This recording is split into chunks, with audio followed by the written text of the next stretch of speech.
like to call this meeting of the Bloomington Common Council to order. This is our regular session for Wednesday, February 20th, 2019. Will clerk please call the roll? Councilmember Piedmont-Smith. Fraser. Present. Rallo. Here. Sturbaum. Here. Sandberg. Here. Ruff. Here. Thank you. Thank you. Here's our agenda for this evening, and if you need an agenda, you can find them beside the clerk. We'll have approval of minutes. No, we won't. There are no approval for minutes this evening, no minutes for approval. We'll have reports from council members and then mayor and city offices. We'll have a council committee report, that is the 2019 Council Sidewalk Committee report, presented by Vice President Dorothy Granger. Then we'll go to public, and you'll have 20 minutes if you'd like to speak on items not on our agenda at that time. Then we'll go to appointments for boards and commissions and legislation for second reading and resolutions, and there are 5 of those. The first one is Ordinance 1906, which is amending Title 15 of the Bloomington Municipal Code regarding reducing fees for law enforcement recordings and bringing said fees into compliance with state law, and that received a committee recommendation of 9-0. Second item is Resolution 1905 to approve recommendations of the mayor for distribution of community development block grants, CDBG, funds for 2019. That has not received a consideration yet. Item 3 is Appropriation Ordinance 1901 to specially appropriate from the Food and Beverage Tax Fund expenditures related to the Convention Center expansion, appropriating funds from the Food and Beverage Tax Fund. That received a committee recommendation of 801. Item 4 is Ordinance 1902 to amend Title 10 of the Bloomington Municipal Code entitled Wastewater Stormwater Rate Adjustment, committee recommendation 9-0.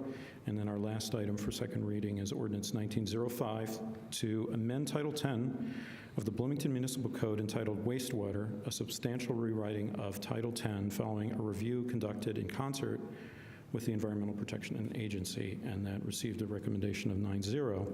We have no legislation for first reading. We'll reserve 20 more minutes for additional public comment at the end of our meeting, and then we'll visit our council schedule before adjourning. So that is our agenda. We will go to reports from council members, and I'll begin on my left with Council Member Sandberg. No report this evening, thank you. Council Member Sturbaum. I think it's appropriate to have a moment of silence for Steve Volan's father, who tragically died in an automobile accident. That's why he's not here, and I just think we ought to think about him for a minute.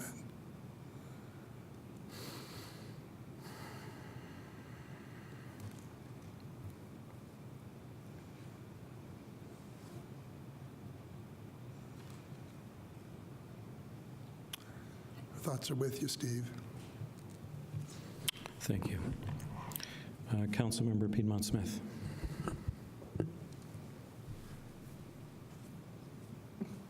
don't know why it's my turn, but Oh, I'm sorry. Thank you. Councilmember Ruff. No report tonight, thank you. I assume so. Yeah, you know it. Councilmember Piedmont-Smith. I just wanted to say that I am the council representative on the hospital site reuse committee, and we have met a few times in 2019, and we're evaluating proposals from 2 firms that responded to the request for qualifications for a master developer for the site. And of course, each of them, we are being very conscientious about asking what their public input process would be, which will be an essential part of what they do before they come up with a master plan for the site. So I just wanted to give a brief public update that those discussions are underway, and there will be plenty of opportunity for neighbors, businesses, various interest groups to have lots of public input as that site is developed, or before it's developed, I should say. Thank you. Thank you. Councilmember Granger. No report, thank you. Okay, I'll take a moment to report 2 things. One is a very nice optimistic thing, and that is I understand that City Hall has achieved gold status, of LEED gold status, which is quite amazing. Really? Yes. Maybe there was going to be a formal announcement. Sorry. But I'm very happy about that. I'm very surprised. I remember when Councilmember Piedmont Smith and I were talking to the administration about ever getting to LEED, and the idea was only LEED silver was probably attainable for a factory this old. And yet this administration has now achieved gold, which is amazing. It's tremendous, really. So, great thing. One thing that's troubling, and I thought I'd mention it, it's, you probably heard of it, it's referred to as insect apocalypse.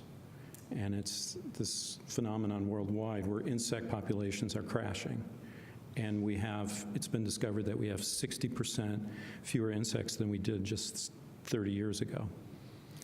So for us old enough, you probably remember Silent Spring by Rachel Carson, and that was about birds, and it was the pesticide influence on birds and their reproduction that caused crashing bird populations. Well, this is happening now for insects, and that's really troubling because insects are the basis of the terrestrial and terrestrial aquatic food chain.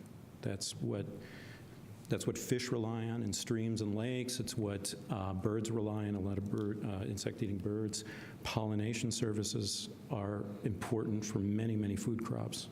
So it's troubling, and what's even more troubling is that it's almost invisible in the press. I've only seen it covered a few times, once in the New York Times and once in The Guardian had a front page story last week. So we're likely to see an action at the federal level about this, any attention whatsoever, maybe probably not the state level. So it seems incumbent on us as a community, as well as other communities, to do something about it. And I think that would be a really good target if we could protect the type of habitat that insects need in our community, and we can reduce pesticide overall in our community. That would be a step forward to demonstrating that we can reverse this crisis, because it is a very alarming crisis. So, on to better things, or on to happier things now. We'll go to Mayor and City Offices reports. Do we have any? Seeing none. Okay, we'll go to the Council Sidewalk Committee report for 2019. Point of order? There is a report. Sorry, Commission on Aging. Oops. I'm Welcome. Phil Stafford. I'm the chairman of the Commission on Aging, and I'm pleased, as we all are, to have an opportunity to provide to you a brief annual report to the City Council. I wanted to thank you for that opportunity, and we'll try to be brief. First of all, I want to recognize, I think there are 3 commissioners here tonight. If you can stand, express our appreciation to the 3 other commissioners who are here with us. Thank you. It's a very talented group of people, and the names are on the list there. We've lost 3 this year recently: Lauren Cowan, Libby Dawson, and Denise Lesso, for various reasons. And we picked up 2 new ones, Ron Smith and Lori Clendenning. And so we're very pleased. We're not quite at full staff yet, I think, but we're getting there. It's a very talented group of people with lots of professional experience in the field of aging. And as Jack and I can attest, lots of personal experience now in the field of aging as well. We're very well connected in the community. We identified something like 20 different organizations that we all relate to collectively, and that's an important part of what we do, because we can't just do it on our own. We have to establish partnerships and encourage leadership in other parts of the community for what we're doing. The next slide is a brief rendition of things that we've done in the past year. We've continued to do outreach and education regarding the concerns of older adults in the community, as well as the accomplishments of older adults in the community.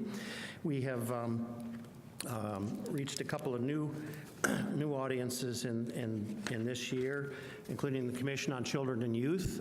We hope to work more closely with them in the future.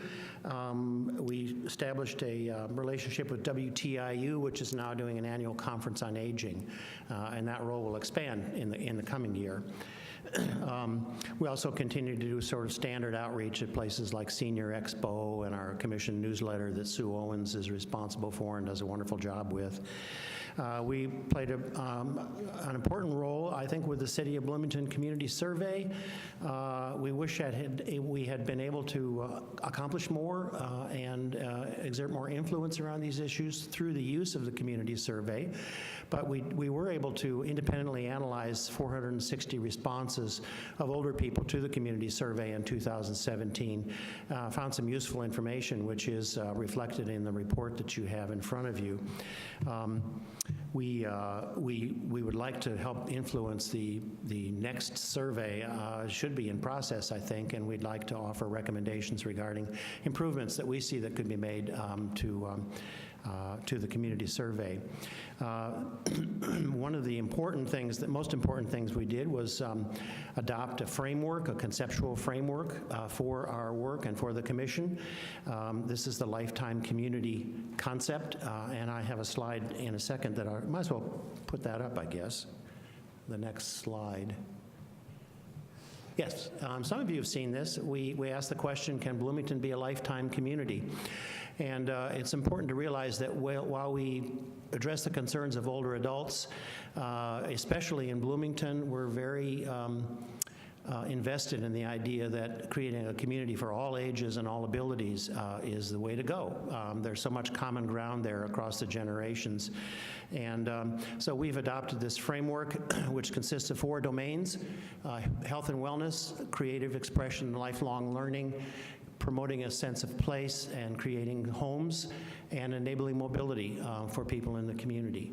And that framework helps us think through some of the work that we're doing. And in the past year, there was a sort of a subset of that work relating to dementia-friendly communities that is also a concern of the Commission.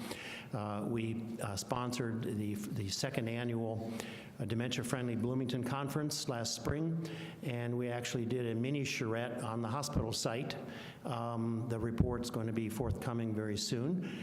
We hope it gets used by that committee to help think through what would that neighborhood look like if it were dementia-friendly, as well as being a lifetime community.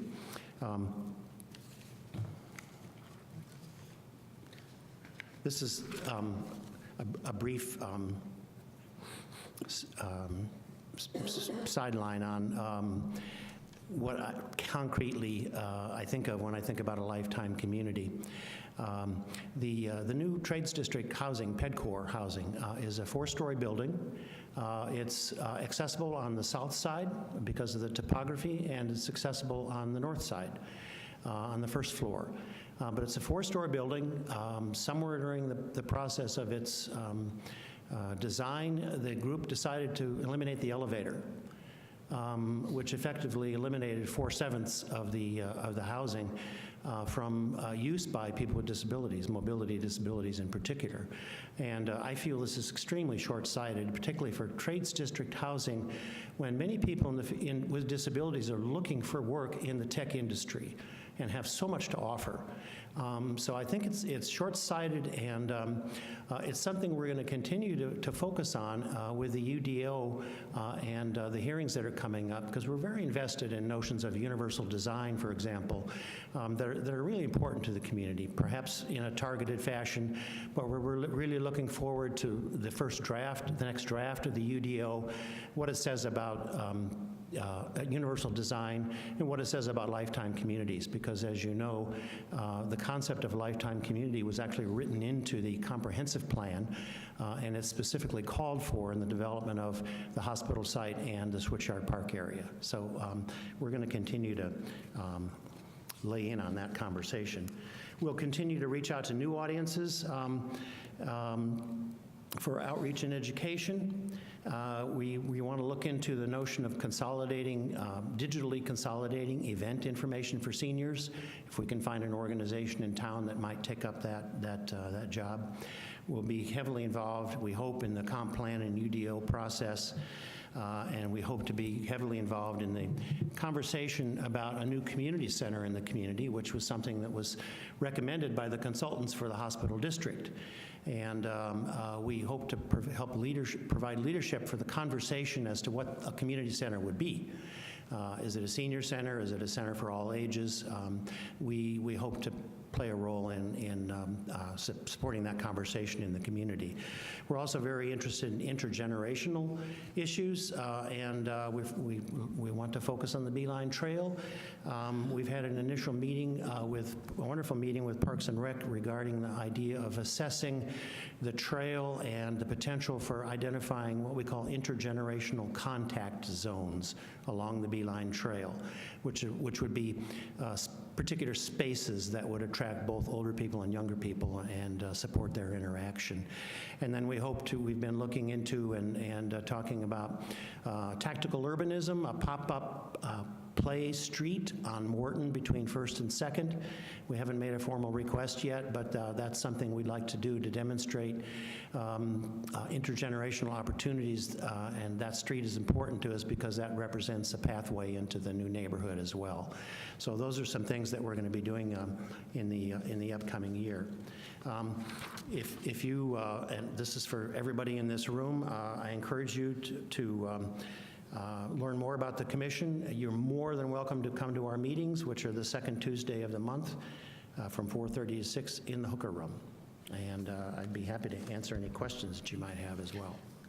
Thank you, Mr. Stafford. Are there questions? Councilmember Sandberg? Are your vacancies on your commission? I think we have one left. Are those council We have one appointments? left. One currently. Or mayoral? They might already be in the pipeline, I don't know. Okay. But people can go online, the city website for the commission, and fill out an application, and we're happy to accumulate them as well. Very good, thank you. Thank you. Other questions? Thank you, Ms. Councilmember Sturbaum has one. I just missed what you were talking about with the new neighborhood. What were you talking about? That what? New neighborhood? New neighborhood? Referring to the 24-acre site, the redevelopment site, the old hospital site. Yeah. I see. Thank you. Thank you, and thanks for your input on the UDO. We hope to see Yes. more from you. It's very, very important. Thank you. Great, thanks. Okay, any other reports from the mayor's office or commission reports?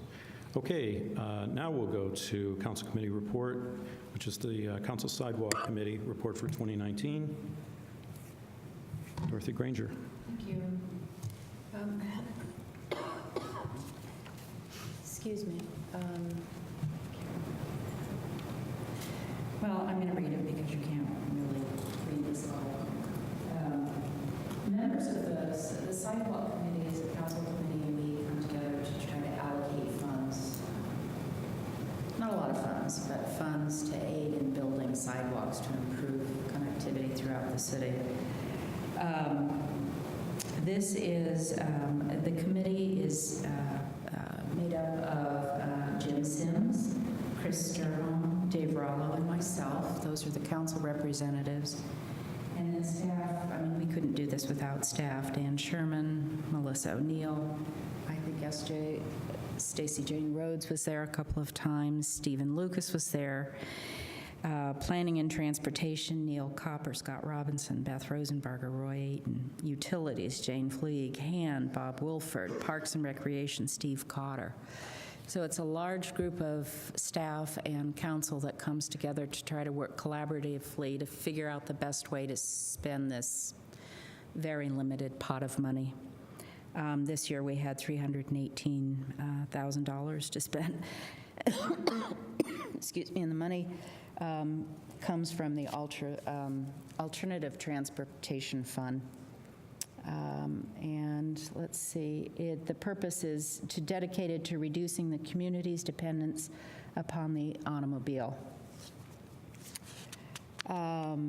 This $300,000 that received, $318,000 this year, we received this year was an increase of $6,000 from last year.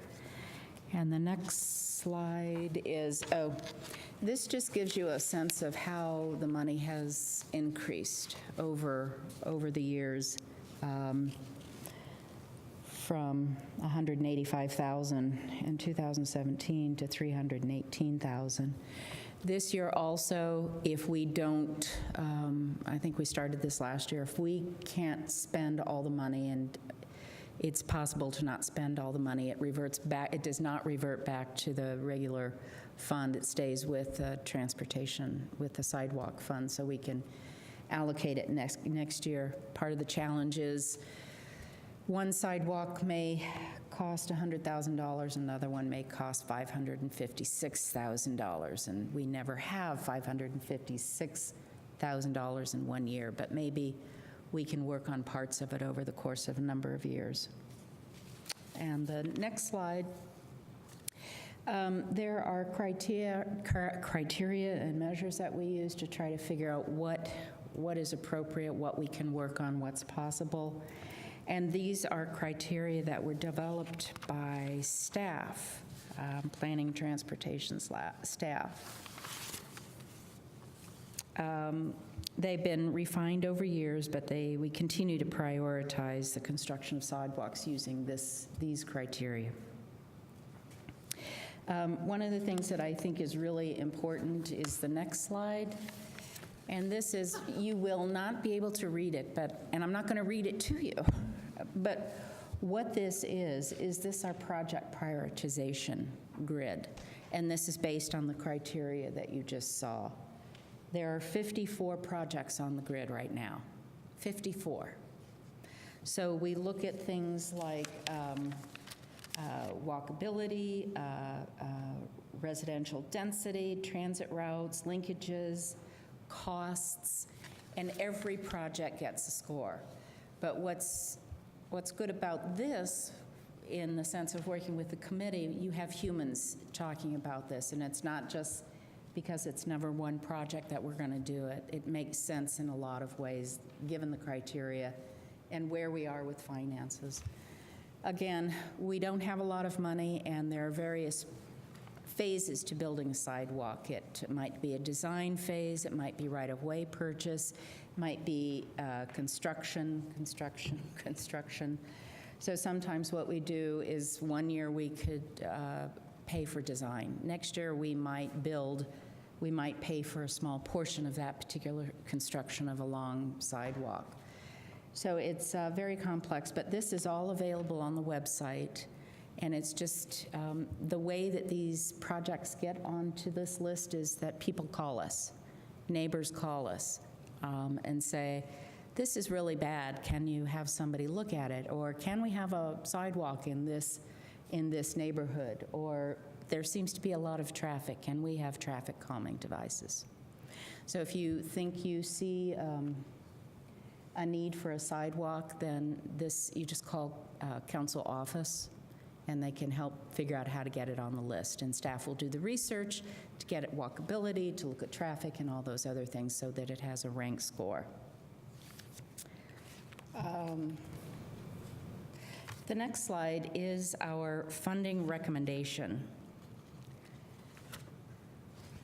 Make sure I'm looking at it right. This is for 2019. We are working to complete construction that was started earlier on Mitchell Street from Maxwell to Circle Drive. Can we look at the map? Thank you. And Mr. Sherman will point out where that sidewalk will be going. It's right along there. We are expecting to complete that project this year. I can't remember when it was started, if it was 18 or 17. This particular project, it doesn't matter. We are working on it. We work until we're done. The next map, let's look at the next one, is Moores Pike from College Mall Road to Woodruff. This is on the south side. It doesn't seem like very much, but there are typography issues that make it an expensive venture. But that should be completed also this year, right? Is that your remembering? Mm-hmm. The next slide is a map of Madison, it's a map of 14th Street from Madison to Woodburn. And we don't yet know what side it's going to be on. What we're paying for this year is the design. So engineers come in, look at the sidewalks, look what the tree plots, sewer systems, that sort of thing, to determine which side is the best side for a particular sidewalk. The design will be finished this year as well. The next map is West Allen from Patterson to Adams Street. This is a traffic calming project, and I can't remember what we're doing here. I'm sorry, let me just jump up a second. Oh, it's high speeds, poor visibility. So what we're doing is doing crosswalks to help slow down traffic a little bit, to help people get across the street. And it may include speed humps as well.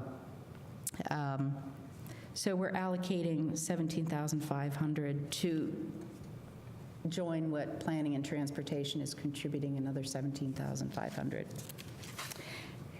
And then the final map is East Maxwell Lane and South Mitchell Drive. Again, this is traffic calming, and it'll be a crosswalk to help facilitate people getting across the intersection. I guess there's a rise in the hill, and the intersection with Jordan and Maxwell create potential vehicular pedestrian conflicts. Sometimes, given the limited funds we have, we try to just get started with traffic calming to see if that helps, and then that may stay on the list for future sidewalks, but it's a way for us to get more done with limited funds, if you will. And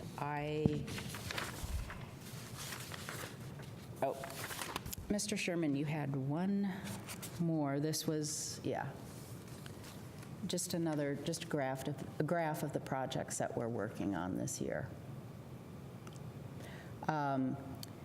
As you can see, other funds, there's a column for other funds. We have utilities in the room. Utilities works on this committee, so we know if they are thinking of a sewer project along a certain way or a streetway, we might be able to work in concert with their project, because in a sense, we're kind of pooling funds of money to get something done that we were going to need to do anyway.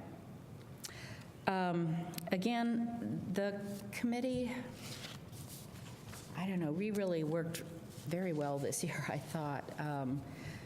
It's never easy, because sidewalks are necessary, but people don't understand how expensive they are. And we try to think about where we are within the city, going throughout the city, not just one neighborhood, not just one district, if you will. We do try to look at the whole city. It's nice when we can drop some of our projects off of the grid, but then new ones will be added. The thing I want to say again is, if you have any idea for sidewalk needs, please contact council office or your city council representative. And I'm just wondering if my colleagues would like to make a few comments. Or maybe questions of any of us. Do we want to ask ourselves questions? Any questions from council? My only comment would be that last year we were worried about cut-through traffic when Rockport and Tap was closed, and we advocated for traffic calming on Countryside and in the Broadview neighborhood, and we chipped in our leftover money toward that, or that was our intent. And that stuff is still in place, and it's to be decided how much will remain. That'll be a neighborhood decision. Okay. Other questions or comments? Councilmember Piedmont-Smith? Yeah, I'm curious how the 14th Street segment from Madison to Woodburn made it to the top of your list. It doesn't seem like a very busy street, but that's just, without having investigated it. Right. So all of these projects are on the list. They all have a score, but sometimes, because our funds are so limited, we might do something that might not be as high up on the list because we know we can get it done. So it goes off the list. Something higher, something may have been higher up on the grid, but if it costs $156,000, which we don't have, we might be able to get something done if all we've got left is $30,000. So was this project going to be done with other funds, and they just needed a little bit extra? Is that what I'm hearing? It was No, that's not- CDBG funds, right? Yeah, it's not necessarily that. It's sometimes what happens. I can help with that if you don't mind. Thank you, Mr. This Sherman. actually does have the prospect of partnership with CDBG funds. The committee talked about 14th Street, and we were closing out a lot of our projects, and one of the staff members suggested that we start something new, so we'll have something to see in future years. And the hand department saw a possibility of using or proposing this for a CDBG project next year. So if we get the design this year, it could be in line for a request for those funds. It's not at all guaranteed, but it was looking ahead. It did involve a partnership, and that was part of the thinking for funding the $30,000 for design this year and seeing whether we could get other funds for the, I think it's $156,000 for constructing that street. I mean, that sidewalk. So the $156,000 is tentative. Yes, yeah. It's, a year away. There may be other sidewalk priorities or other priorities in CDBG. But what we heard was this would be otherwise eligible for CDBG funds, and that's not necessarily true with other sidewalk projects. This project is number 4 in the ranking. Really? Yeah. And can you, I don't have that big chart in front of me. Can you tell me on what criteria it scored Well, high? I don't know if I can. So what we do is we look at the length of the project, the walk score, transit, density score, traffic score, rank sum, overall project rank. So this is number 4. Okay, thank you. Yeah. Other questions or comments? I have another one if. You have another question? Sure. Yeah. Please. Councilmember Granger mentioned on West Allen Street there would be a crosswalk. Is that? Yeah. I didn't see that in the memo, so I want to make sure I heard that correctly. Yep. It seems like a dangerous place to put a crosswalk.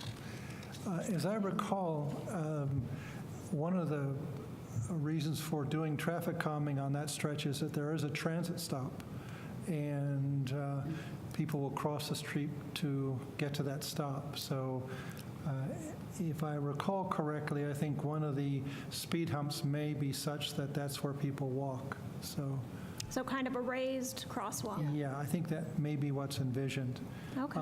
as one of more than one device. And again, we're joining with planning and transportation with funds, so more bang for our buck. And I'm sure that they will involve the residents of West Allen in making the decisions as to what goes there. Yes, the committee did ask staff and was assured that there would be an outreach effort tied to this project. Okay, great. Yeah, that's right by Mother Hubbard's cupboard, so I'm sure there's a lot of foot traffic. Yes. Thank you. Thank you. Other comment or questions? Just a couple things I wanted to say. One was, first of all, it went really smoothly because Councilmember Granger is wonderful at chairing these. And because of that, she's chaired now 3 years, right? So, because it goes extraordinarily well. In terms of priorities, it's hard to see on that list, but there are priorities up there that sidewalks or side paths that extend many, perhaps a mile in length, and that's really not suited for our sidewalk committee. So there are by necessity, there are certain ones we probably won't get to unless we receive funding, say, from the MPO or something to do that.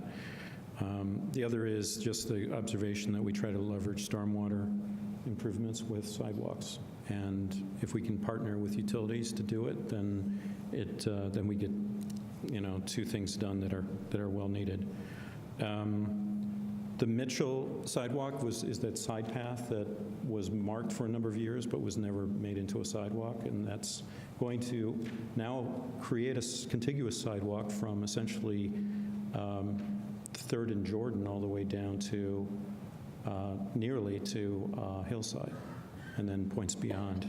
So people have an alternative other than High Street to walk to campus. And then the other one was, College Mall Road, which connects Sayre Road with Woodruff, is that right?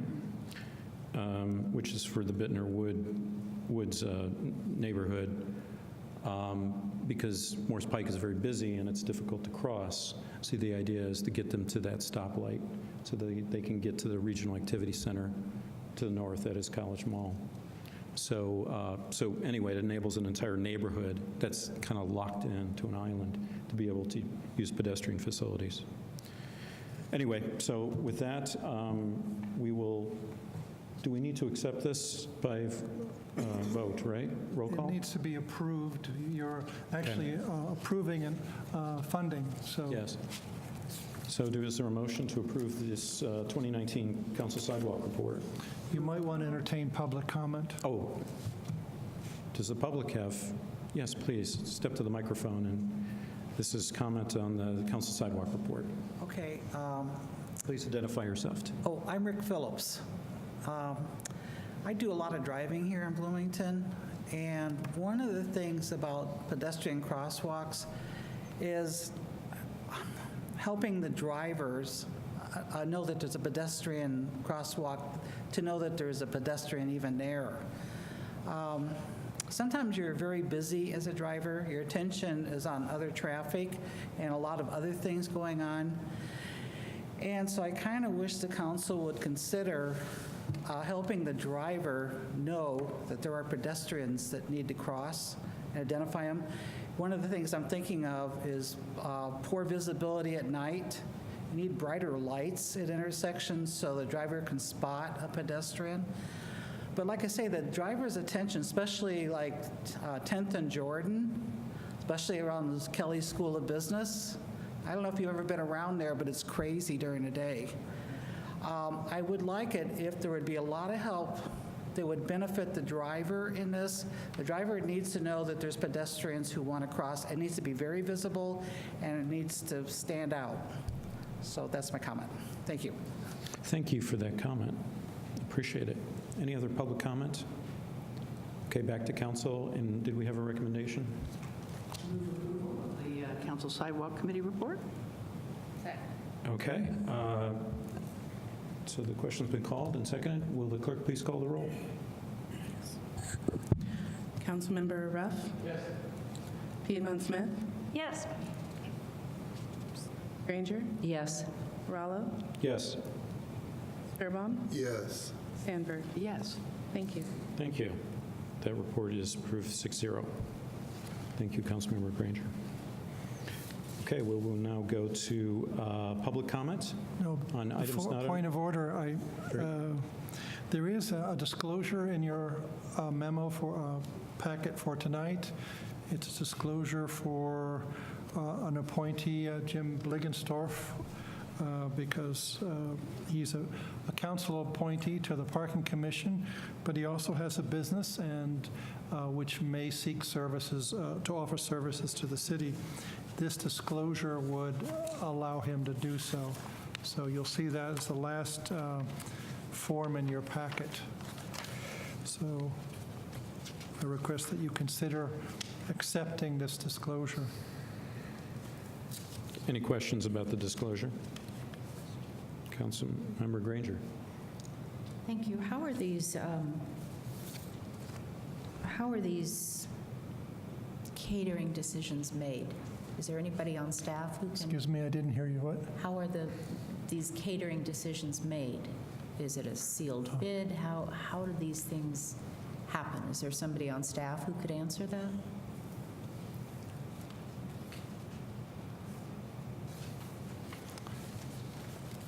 I can arrange for an answer, but I don't have that answer today. That, I don't know. It's interesting to me, I guess. But, I mean, I want to accept this conflict of interest, but if we don't even know how these decisions are made, that's kind of, I mean, how can we how can we approve something that we don't know what the ramifications of it are, I guess, is my comment. Typically, now, this disclosure does not involve any sort of pending or known contract, so it's looking Well- ahead to a possibility. With that said, typically contracts are reviewed by one board or another. They're all approved by the mayor. They have to be signed by the mayor. So, Is it, Council Attorney Sherman, is this something that needs to be decided tonight, or could we postpone it for a future meeting? as I said, there's no contract that's waiting to be signed on this one. It's called an annual disclosure. So if you need more time, let's take it. Ms. Sandberg had her hand up. I didn't. Councilmember Sandberg? I'm just reading it, and in very small print under number 6, it does say, "I would like to continue to be able to provide quotes for catering city events." So that kind of implies there is some sort of, people put bids in, but again, I think it is an important question as to how those bids are vetted and who ultimately makes the decision. That probably would be important, but I assume there's some sort of process with anyone who is catering special events, and there are probably quite a few that are sponsored by a lot of different departments, so. Councilmember Piedmont Smith, you had a question. I'm sorry. I skipped I over you. had a technical question. I noticed on the form that Mr. Blickensdorf gave his address as 106 West 6th Street, which of course is his business address, not his home address. Probably doesn't matter. As a lawyer, Mr. Sherman, does that matter at all? He's making this request on behalf of his role as an owner of a business, so I see the logic of using that address. Okay. That was my only question. Okay, well, what's the council's feeling about this? Shall we postpone it until a future meeting? We have that liberty. Yeah. Okay. Is that all right? Thank you. So we'll do that. All right, thank you, Dan Sherman. We'll now move to appointments of boards and commission, or, sorry, public. For people who would like to speak on items not on our agenda, you have 5 minutes if you would like to. And state your name. Thank you. Hi, I'm Greg Alexander, and I want to thank those of you that showed up tonight. I have a story about a bike lane. On February 6th, I used the U-Report app to send in a photo of a car parked in the bike lane on North College. I received a reply that parking enforcement would check it out. Then on the 12th, I reported the same car, the same place. Received a reply stating that this area is constantly enforced by parking officers. Tickets are issued. That was a quote. Mr. Alexander, could you come a little closer just so we could, thank you. And this one, I reported on the 6th, then I reported again on the 12th, and the reply was that this area is constantly enforced by parking officers and that tickets are issued. And that wasn't the truth. For 6 days, the city had done literally nothing. No tickets, no towing, no bike lane. I reported it again on the 14th. A single ticket had been issued. At that point, I called Adam Wason directly, which I know that's a ridiculous thing to do. I asked him how he felt about closing bike infrastructure for a week and a half on the regular. He did not want to answer. He said he had no reason to believe it had been that long, though I'd sent him all these photos. I convinced him to answer the question as a hypothetical, and he said, well, that sucks. Yeah, it sucks. The next day, the car was still there, so I called the mayor's office, and the lady who answered the phone forwarded the report to the police department, and the car is now gone.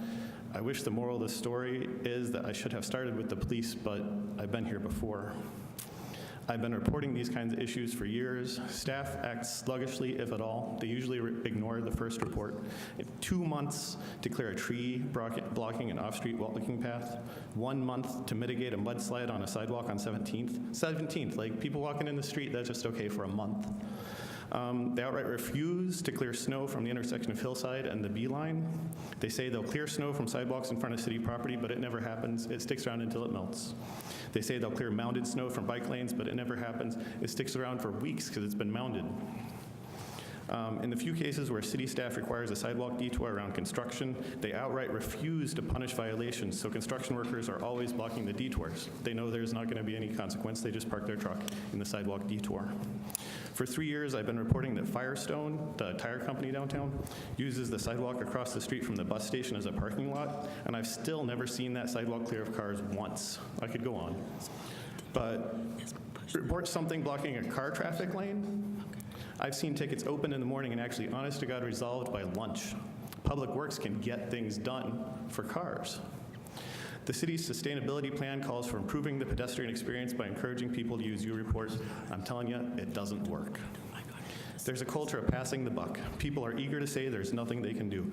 To be honest, there's some bad apples. But more than anything, it starts at the top. Decisions made in this room.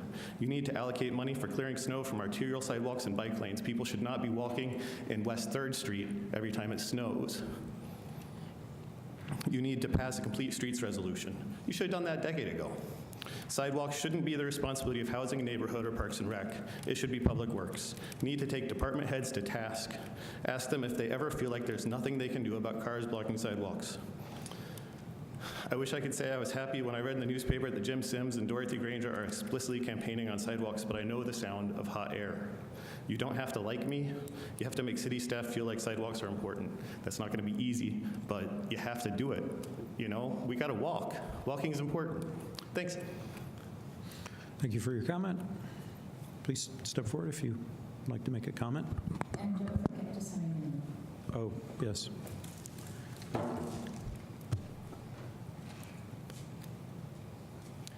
John Clower. I am going around and visiting each of the organizations, agencies, groups that signed the collective letter in support of bias crime legislation. So tonight it's City Council. I was disappointed that the letter did not mention the importance of accurate, conscientious reporting of bias crimes by well-trained police, regularly accessible information to the public. As you know, we have a bias crime reporting law on the books passed in the year 2000, and there is widespread non-compliance with that law, including within the confines of Monroe County. This is why this is important, this issue is important. The punitive approaches that the Democratic and the Republican leadership have followed delegate and privatize the problem of bias crimes. This is what I mean. To give to a judge the responsibility of deciding whether bias in the case of a crime committed needs to be acted on is delegating to this individual, to a judge. And to put the burden on the victim to go through the time, expense, et cetera, of trying to get a response to the bias crime committed against them is privatizing the problem. Now, if we had accurate, conscientious reporting of bias crimes by well-trained police, with that information widely available regularly to the public, that would be an approach that would support an approach that would communalize a solution to bias crimes. That is to say, we would have the information, we could hold people responsible within the community, we could do public education, we could try to foster restorative justice within our communities. That's communalizing the response to bias crimes. I think it is really easy for us white people to try to find a silver bullet and then to declare mission accomplished. That is to say, a punitive law, such as all of the 10 laws that were filed in the legislature this year by both Democratic leadership and Republican leadership. It's very easy for us to try to find a silver bullet and to declare mission accomplished and to go on to other issues. Within 10 years of the Civil War, the Northern liberals experienced, quote unquote, moral exhaustion with trying to ensure the first-class citizenship rights of African Americans. They gave up, and many of the problems we experience today are a result of having given up. So I would appreciate an opportunity in some other venue, some other context, to make the case to City Council that it decide whether it wants to get on the same page with other organizations locally who want to fix and strengthen our current bias crime reporting law so that we can actually take a communalized approach to bias crimes. And we've got plenty of time because, as could have been entirely predicted a year ago, the Republicans were going to have a supermajority, and their caucus was going to be divided over getting the words gender identity into the criminal code. Mr. Clower, you've got about 30 seconds. Thank you. So we'll have a whole year to work on getting everybody on the same page in terms of bias crime reporting and fixing that law. Thank you. Thank you for your comment. Is there other public comments? Okay, seeing none, we'll now go to appointments to boards and commissions. Are there any? Seeing none, we'll go to legislation for second reading and resolutions. Mr. President, I move that ordinance 19-06 be read by the clerk by title and synopsis only.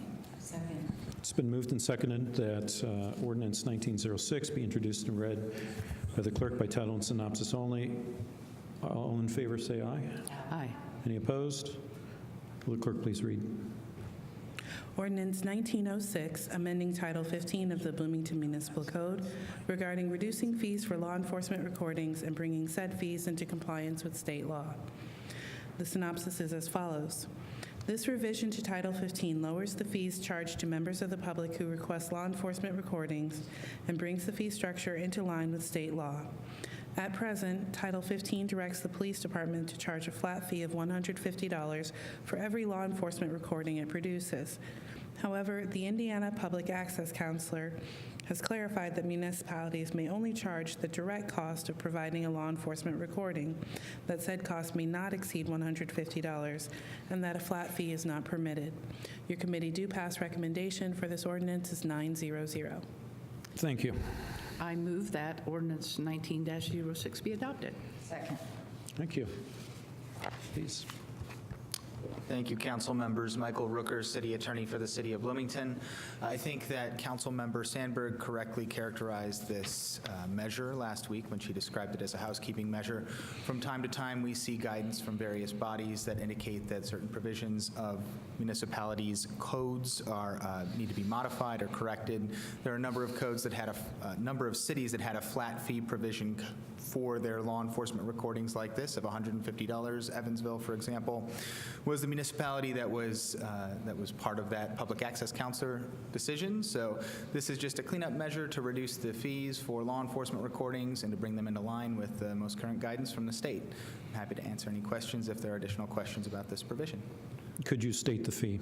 Sure. The fee is going to be the direct costs of providing the law enforcement recording. So that's going to be made up of the labor that goes into retrieving, obtaining, blurring, muting the recording, and then also any fee that's associated or cost that's associated with the medium on which the recording is provided, so like a flash drive or a disc. And that can only rise to the level of $150. So that's a maximum. So that's no longer a flat fee that will be charged, but in the event that the labor exceeds that $150, the fee will stop at $150, for example. I see. Councilmember Granger has a question.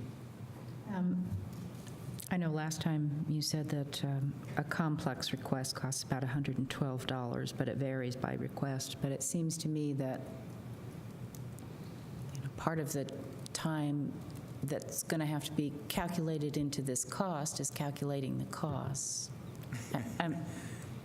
Maybe that's silly, but it's like with a flat fee, you just do it and you're done. But now we're going to have to take time calculating how long did it take me to do this?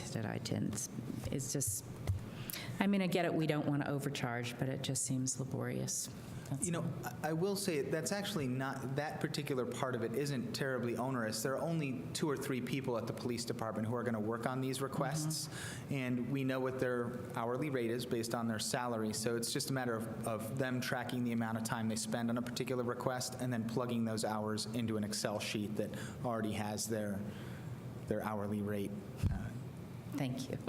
in a column. So. Other questions for Mr. Rooker? Okay. Seeing none, then we'll go to the public on Ordinance 1906, if you have a comment. Seeing none, we're back to council for comment or recommendation.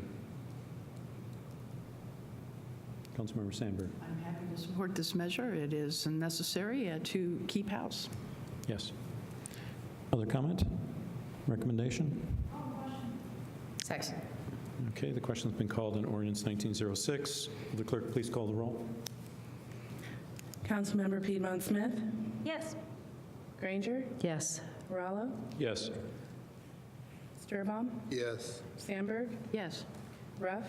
Yes. Thank you. That ordinance is adopted 6-0. Thank you, Mr. Rooker. I move that Resolution 19-05 be read by the clerk by title and synopsis only. It's been moved and seconded that Resolution 1905 be introduced and read by the clerk by title and synopsis only. All in favor say aye. Aye. Any opposed? Will the clerk please read? Resolution 1905 to approve recommendations of the mayor for distribution of Community Development Block Grant CDBG funds for 2019. The synopsis is as follows. The City of Bloomington is eligible for a Community Development Block Grant from the U.S. Department of Housing and Urban Development, estimated to be $800,000. This resolution outlines program recommendations by the mayor with input from the Citizens Advisory Committee and the Redevelopment Commission. Pursuant to federal regulations, CDBG allocations are made across the following general program areas: social service programs, physical improvements, and administrative services. You do not have a committee recommendation for this resolution. Thank you. Mr. President, I move that Resolution 19-05 be adopted. Thank you. Ms. Sims, welcome. Good evening. I'm Doris Sims, the Director of Housing and Neighborhood Development Department, or HAND, and I'm here to present to you the 2019 recommendations for funding out of the city's Community Development Block Grant. Dan is assisting me here tonight. Doris, could you move the mic a little bit closer? Oh, close. Okay. Yeah. Thank you. So the Community Development Block Grant Program needs to meet 3 objectives, any of the programs that are funded, which is elimination of slum and blight, benefit low to moderate income people, and meet urgent need. And 70% of the funding under the Block Grant Program is required to benefit low to moderate income people. As was stated, the funding is divided into 3 categories. 15% of the grant can be used for social service funding, 20% can be used for the administration of the program, program, and 65% of the funding can be used for what we call physical improvement projects, roads, streets, sewer projects, as well as housing projects. We have a citizen participation plan that outlines how we go about allocating the dollars. We do that in two ways. One is public hearings. As tonight, we've advertised this meeting as a public hearing, which allows the public to come forward and comment on the allocations that I'll review with you tonight, as well as we have a Citizens Advisory Committee, or a CAC committee, that is divided between social service activities, where they review all the applications that we receive for social service funding.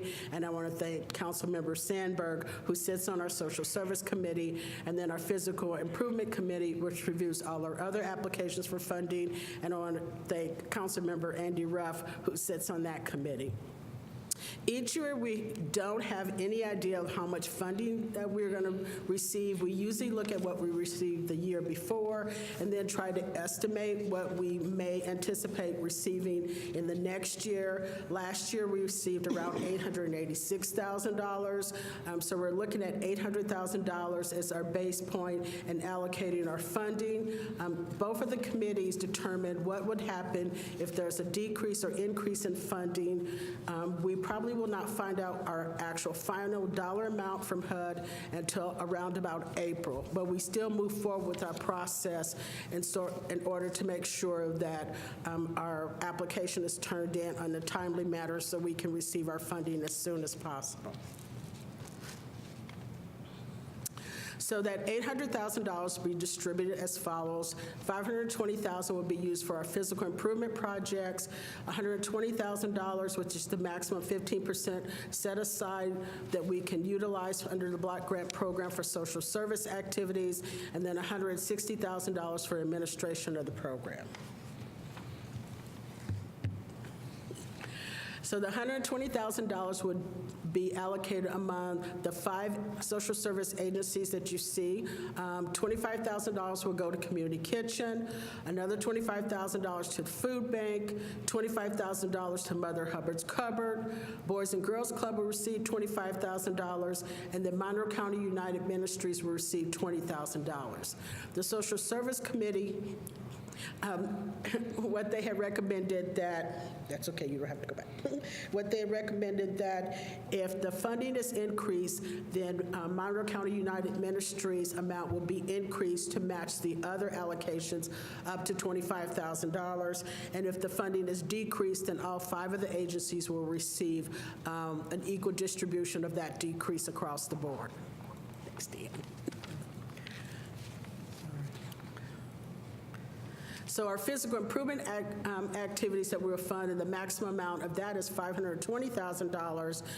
Life Designs received funding for 2 projects that they have, one for renovation of one of their group homes, their Highland Group Home, for $25,000, and another to provide security system at Crawford 2, which is a homeless housing project that they owned.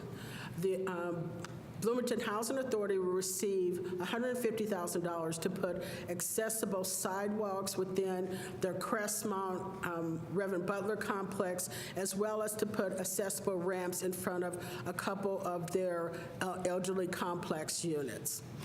Middleway House will receive $20,000 to update their fire alarm and smoke detection system within their housing project.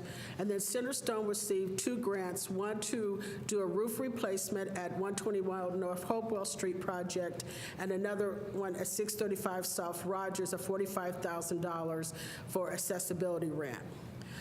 The City of Bloomington Hand Department will receive $77,000 for our owner-occupied rehab program. This is a program with homeowners can apply for rehabilitation assistance for their homes.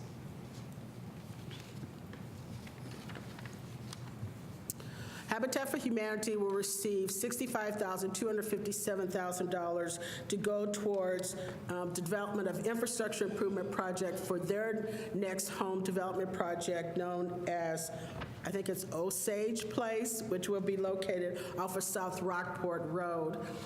Mother Hubbard's Cupboard will receive $70,000 to do facility improvements to their location. And then the City of Bloomington Planning and Transportation will receive an additional $35,000 $1,343 for the Fifth Third Adams Improvement Project. If you recall, this is a project that we received allocation of funding about $140,000 last year, and this is additional funding to help with the improvements of building a sidewalk at that location. And that concludes the allocations under the block grant program, and I'm available if you have any questions. Thank you. Thank you, Ms. Sims, Director Sims. And I suppose we could direct questions to Councilmember Sandberg and Ruff as well. Are there questions for anyone? Okay, I've got a couple, I think. I've got at least one. What's the trajectory of CDBG funding that we've been getting over the past few years? Has it been declining? Has it plateaued? I mean, what's the status of that? Because I know we try to fill in with the Jack Hopkins sometimes, right? We consider needs Right. relative to that. CDBG funding, it's kind of hard to predict what it'll be from year to year because there's a lot that goes into the formula allocations to different cities, and it'll change if there's more and more cities who become entitlement cities. Like I just learned that the city of Greenwood is now an entitlement city under the block grant program, which means it'll affect overall allocations of all entitlement cities. Last year, we anticipated that we would receive about $700,000, and then that's when we got like $183,000, so we were really surprised. But the year before that, we received a decrease. So it's really pretty much a shell game at this point in time of what we anticipate what we will receive. What we're hearing out of Washington is that they did not cut the allocation for CDBG, that it remained the same. So we're hoping that we'll get the $800,000 and maybe slightly more. So our projections are pretty close to point, but we never know until HUD actually tells us what our allocation dollars are. Okay, thank you. So it's unpredictable. Councilmember Sturbaum. Yeah, could you give us a little update on the housing rehab program? So our housing rehab program, which is one of our staple programs that we've done over 40 years under the block grant program, it's been a little slow. We tend to not do as many complete housing rehabs, but more of housing rehab under our other two programs, which is our accessibility program, as well as our emergency home repair program. So I don't know, one of the things that we talk about internally within the department of how to better market our housing rehab program.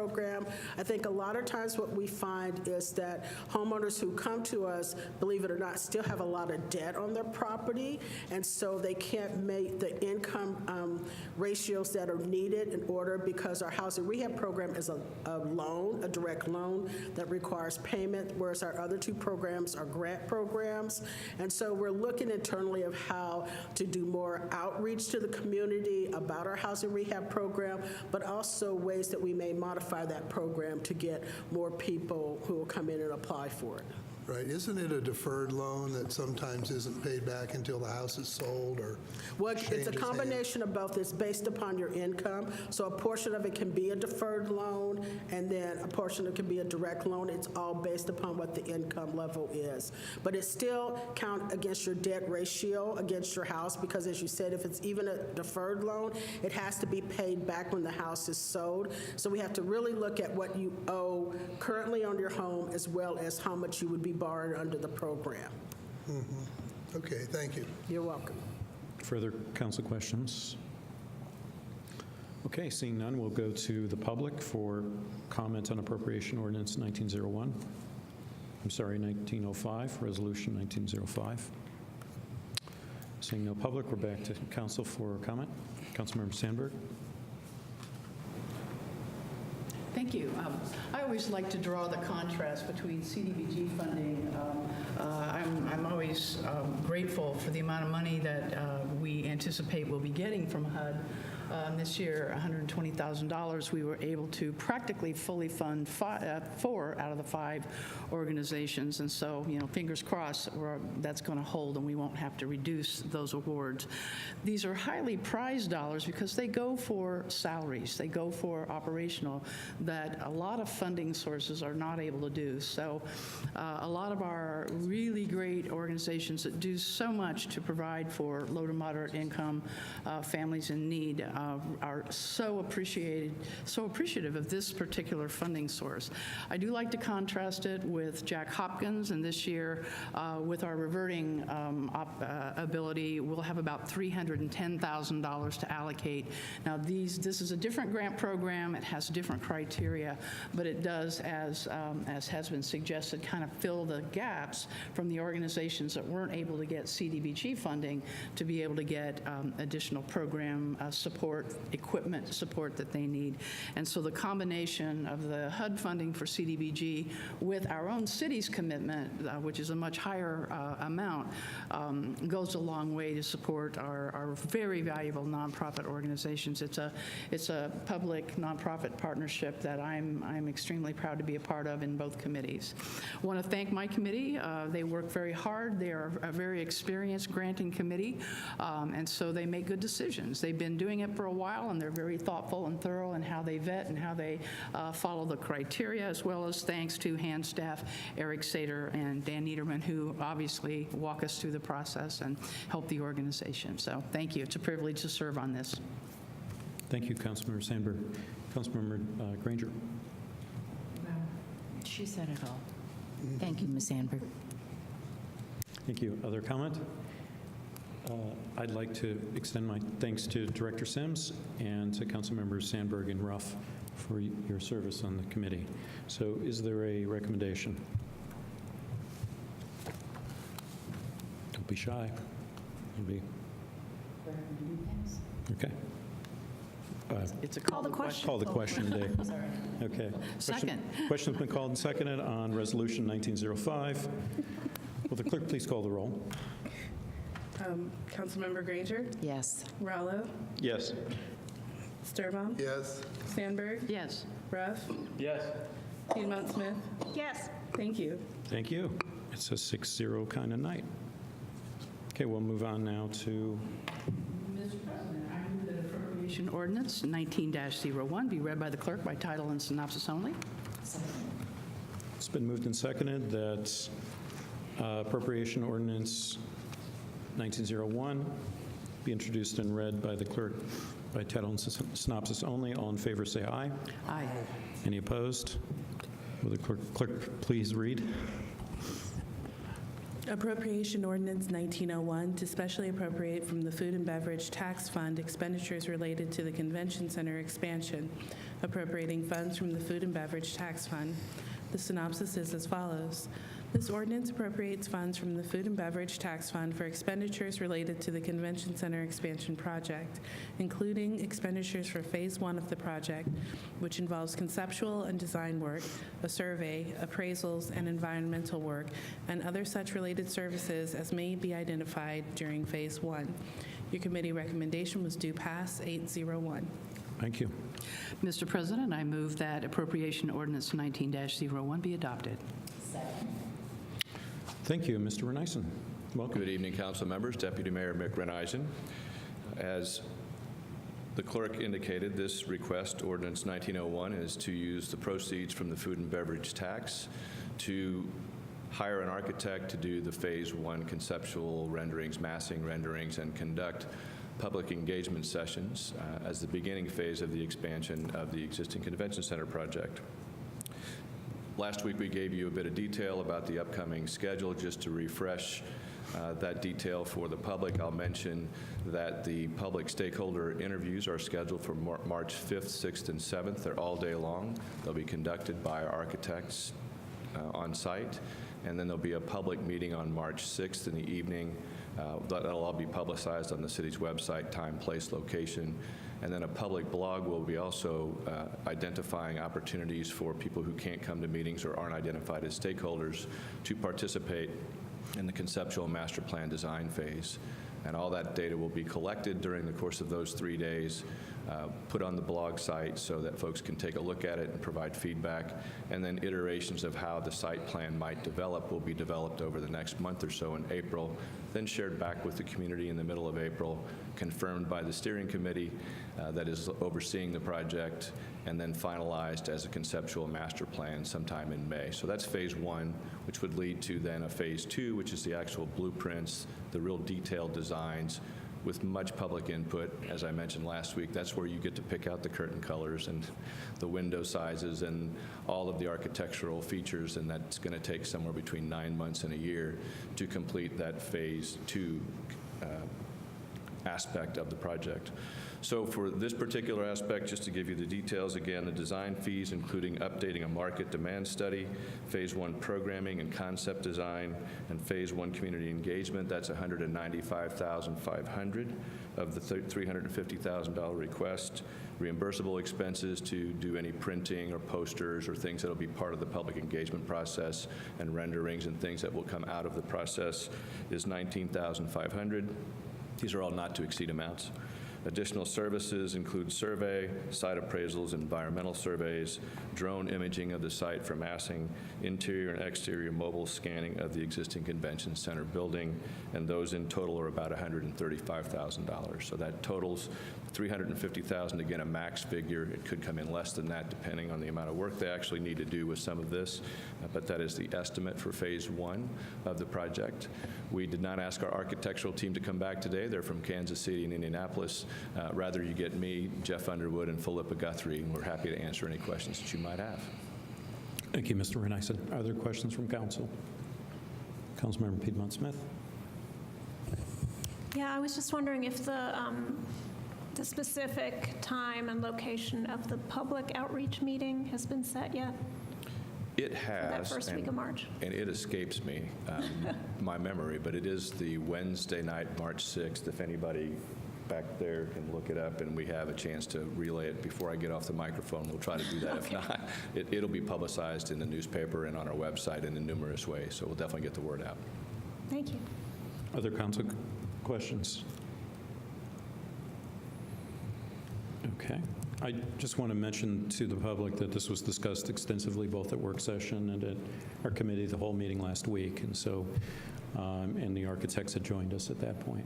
If you don't mind, I would add, too, that the steering committee that is jointly appointed by the city and the county has been engaged in discussions for quite some time to get to the architect selection process. The Food and Beverage Advisory Commission is the entity that had to authorize the use of these funds, not the amount, but the use, and you're the body that has to approve the amount. So there's numerous checkpoints and have been along the way, as there will be throughout this very public partner project that we have coming up. So it's just as exciting. We were talking about the hospital reuse. Councilmember Piedmont Smith mentioned that today, and this project has the same kind of, it's going to take a lot of public input, a lot of time to design it and do it right. This is a project that's going to be in our communities downtown for decades to come, so we definitely want to make sure we're thoughtful and reflect on what the public wants to see in this, what we hope will be an iconic structure when it's designed. Thank you. Councilmember Sturbaugh. Yeah, I would expect a series of these approvals as we pay as we go. That's correct. So phase one, the first one is just for this component, and then there'll be another round of those that will come back before you, and it's possible even intervals in between before we get to that next bigger step. For example, Controller Underwood is working with bond counsel already and starting to begin to find out how much that will cost. We'll have to go to the advisory commission first to have them authorize the use and then come to you. Financial advisors are another element we'll have to figure out over time. So there's many steps that will bounce between the various bodies that have to approve it, and they start with the steering committee in almost every single part of this project. Right, so council and the public can be assured of updates because the money has to keep flowing. You can be assured of updates because it's a very big community project, but yes, you also have the benefit of knowing that it's going to come before you every time we want to spend any funds from the food and beverage tax collections. Great. Councilmember Granger. I just wanted to make a comment that I was very pleased with the architects, the group last week, both groups. It was obvious, or it seemed obvious to me, that they really are committed to this public process. And for this operation to work, I think there has to be a very public process. So I'm pleased with their approach. The second thing I want to say is if we're going to have a convention center, I'm glad it's in downtown Bloomington as opposed to buried somewhere along the highway that's going through. There's nothing wrong with constructing near highways, but it would have a very different feel, I think, than what we're going for here. And I hope that being downtown, it will maintain that community feel and the importance of the community being involved in that building, how it goes up and what goes in it. Thank you. Let's turn that into a question, because we're in question time. Am I Don't you right? agree? Councilmember Granger, yes, the answer to your question is we were very cautious and thoughtful about selecting the architect to make sure that all the things that you wanted to see and the steering committee and other members would be reflected by the right architectural firm. And we too agree with your question that it is important to have that as part of the project. I'm just saying, I did not pull a Chris Sturbaum. I honestly thought we were in comment. Thank you. That's good. We're fine. Any other questions? And then we'll come back for comment. Any comment from the public? On appropriation ordinance 1901. Seeing none, we're back to council for final comments. I resent that. I just wanted to make sure that there really was no public comment, because there are two gentlemen at the microphone. I didn't want people to think that they couldn't come up. Just double checking. Okay, I'll give a second chance for public comments. If you were dissuaded before, please step forward. Yes, you may step forward. This is on appropriation ordinance 1901. I'm sorry, I just have a request. Bring it a little forward, please. Sure. Thank you. And state your name. Rick Phillips.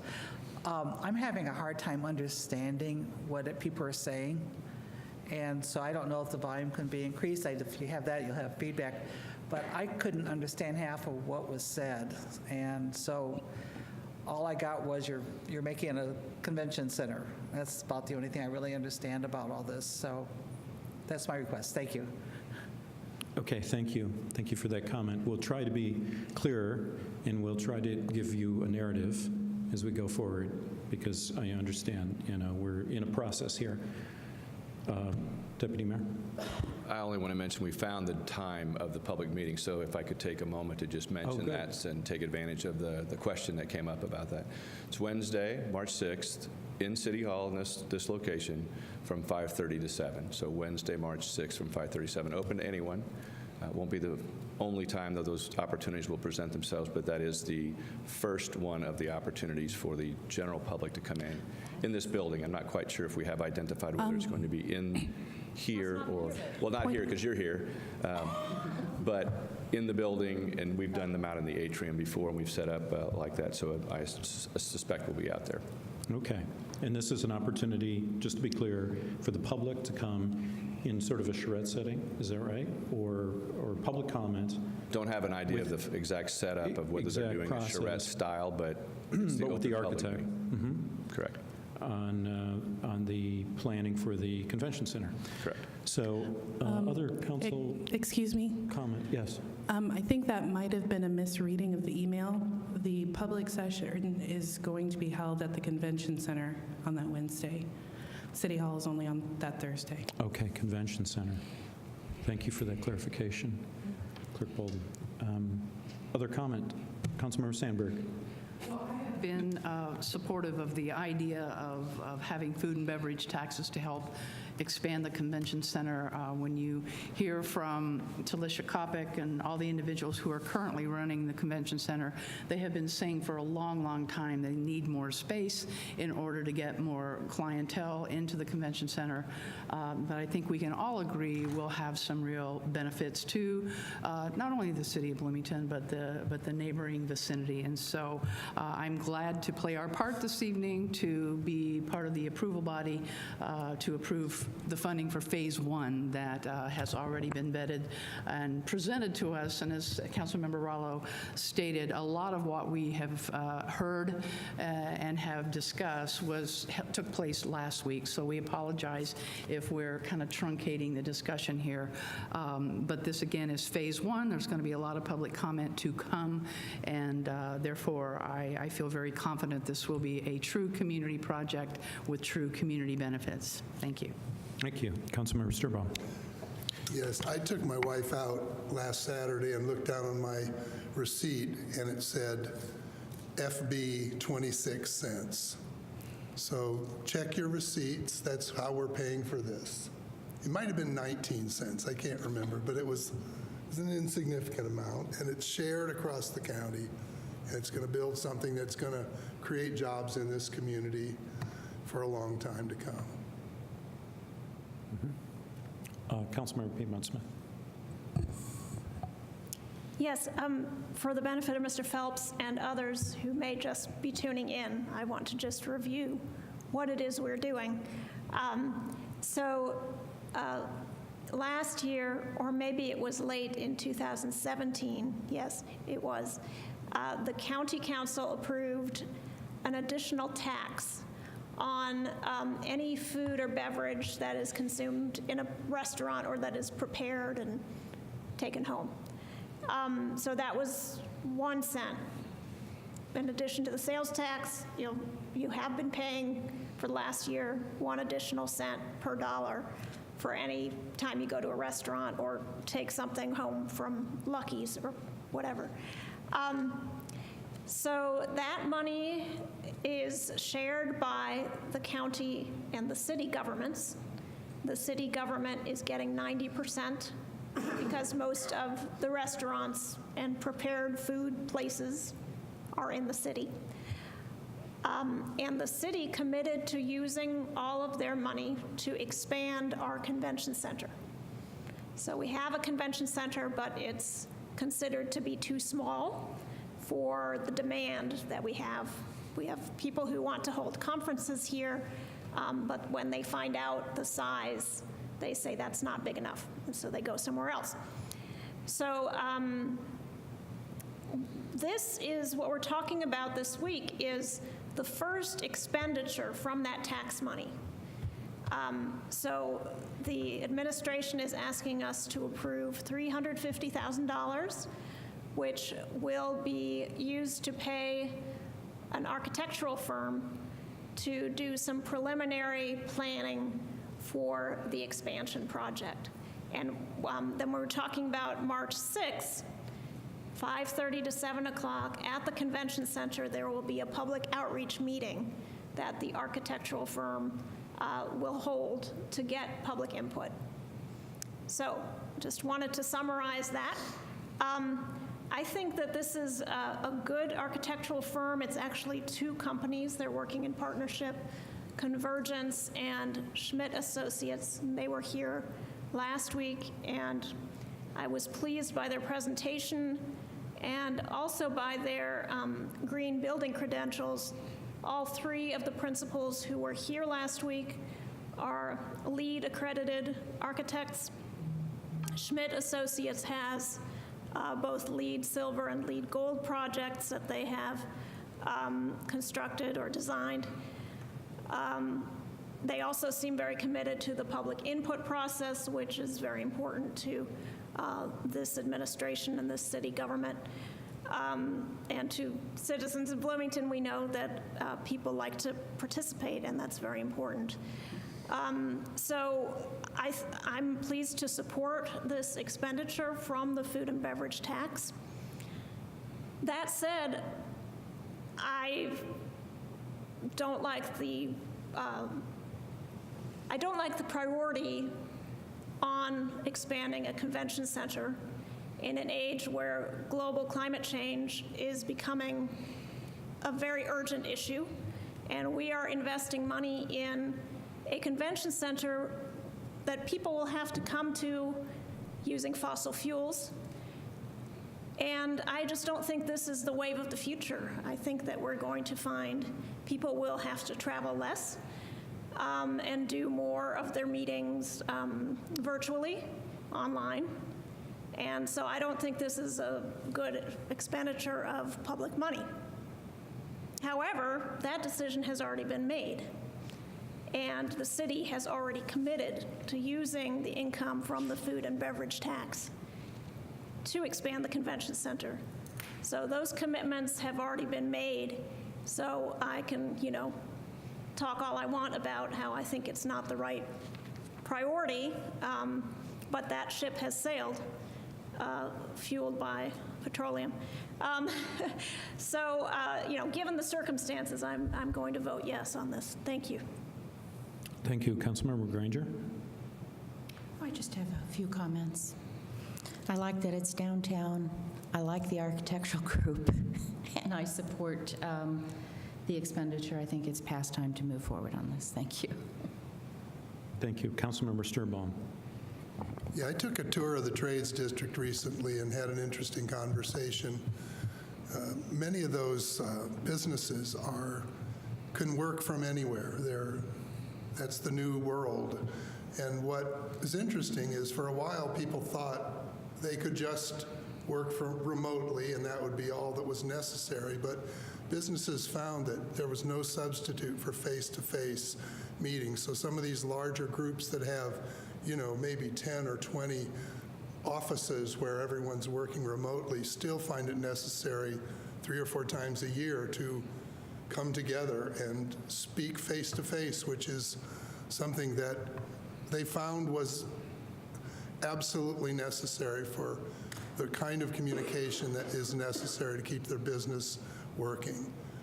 And I don't think it will be a thing of the past that people still have to get together and exchange information personally. So how they get to the convention center, let's hope we work that out in the future, but I don't think that's talking to one another personally is going to disappear. Thank you. Thank you. Other comments? Councilmember Ruff? Yeah, largely share Councilmember Piedmont Smith's position on this. I can't really, it's very complicated. I haven't been able to get my head around or get a good answer to just how sustainable an economic development initiative this really is. The last meeting, we were assured that the design will include largely convertible to other future uses that may be more locally community-based than sort of externally trying to draw in people from outside for these kinds of events, which may or may not be, as I said, a sustainable strategy for an economic development initiative. But as Councilmember Piedmont Smith also said, that horse left the barn. I was pretty impressed with the company, with the folks who represented the firms.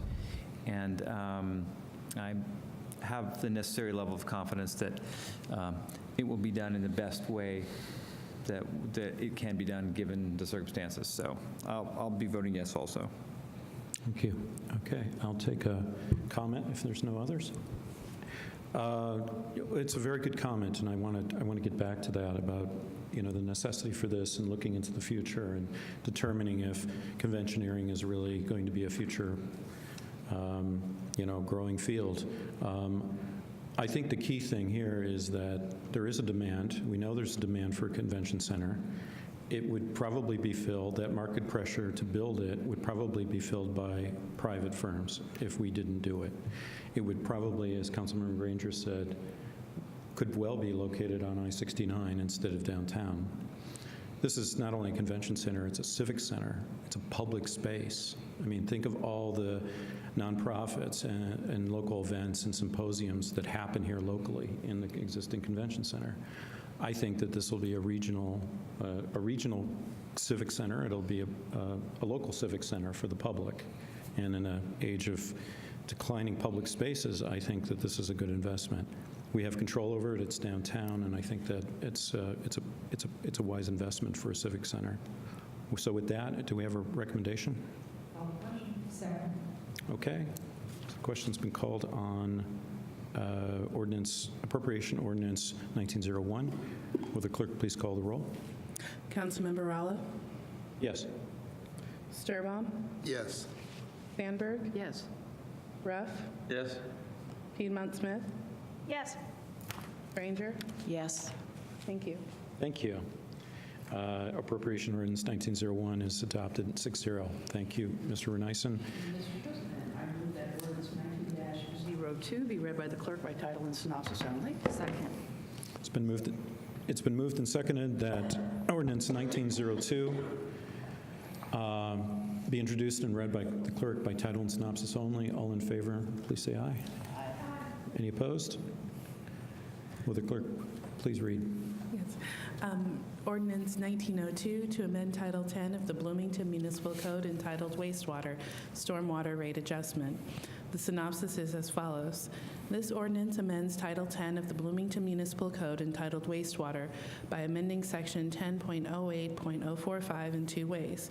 First, this ordinance amends Section 10.08.045 by increasing the stormwater fee from $270 to $595 in two phases to allow for appropriate funding of necessary improvements to the stormwater system, which includes Phase 2 of the Jordan River Culvert Project, implementation of a neighborhood stormwater improvement program, and implementation of a green initiative for installation of various green stormwater structures throughout the city. Second, this ordinance amends Section 10.08.045 to better define application of the fee through a clear definition of the single-family residential base fee and through a more accurate representation of the formula used to calculate the fee for all non-single-family residential users. Your committee recommendation is due pass 900. Thank you. Mr. President, I move that ordinance 19-02 be adopted. Second. Mr. Kelson, take it away. Good evening, Council. Vic Kelson, Director of CBU. I have with me our Assistant Director for Finance, Laura Pettit, tonight. As you know, we gave a detailed presentation and answered questions last week about the proposal. We've also been doing quite a lot of outreach with community groups regarding the stormwater fee. The purpose of the stormwater fee is to pay for stormwater services that are provided inside the City of Bloomington by the City of Bloomington utilities. And this includes the neighborhood culverts, neighborhood stormwater systems, and some large stormwater systems, particularly downtown. The largest one is the Jordan River culvert. Some of these systems have been in place for well over 100 years. The Jordan River culvert is now undersized for the size of storms that we receive and for the amount of impermeable surface that's been constructed in its watershed since it was built. It is also in degraded condition after over 100 years of service. So that culvert has needed to be replaced for about 20 years. The upper portion and the lower portion were replaced back in the late 1990s and early 2000s, but we have not had sufficient dollars from the stormwater fund, from the stormwater fee since then. This fee has not been changed since 2003. There are three purposes for this request. The first is to pay for these major capital projects, especially the Jordan River Tunnel and the inlet structure at 6th and Indiana near Dunn Meadow. There's also a smaller project to replace an arch culvert on Spanker's Branch that lies underneath 6th Street just west of the courthouse. That's the first thing. The second thing is to move the City of Bloomington forward more aggressively in the use of green stormwater infrastructure. Traditionally, stormwater infrastructure is designed to move water quickly off of streets into underground conveyances or ditches, and basically to get it out of town and keep it from flooding streets. Green infrastructure slows down the speed which the water is flowing through the system. It can also settle out or filter out contaminants that can cause degraded water quality downstream or plug up downstream conveyance structures. The development of green infrastructure has been a priority for many utilities throughout the country. The City of Bloomington built the stormwater treatment facility at Miller Showers Park more than 20 years ago, and it has been very beneficial to the quality of water and the potential for erosion in Cascades Creek since it was built. We want to pursue this. The mayor has been very assertive about encouraging us to get greener in the way we do stormwater infrastructure, as many other communities have. Some communities have committed to spending dollar for dollar on so-called gray and green infrastructure systems. We felt that with the size, the magnitude of the projects that we need to do downtown, that would be a little too much for us to handle right now. So we're shooting for 1/3 of the cost of those projects over a 10-year period. So that would be $4 million over a 10-year period, or $400,000 a year would be dedicated to these green infrastructure projects. Most of that would appear in the form of improvements to projects that are done by city departments in general, some by CBU, some planning and transportation, perhaps parks and public works.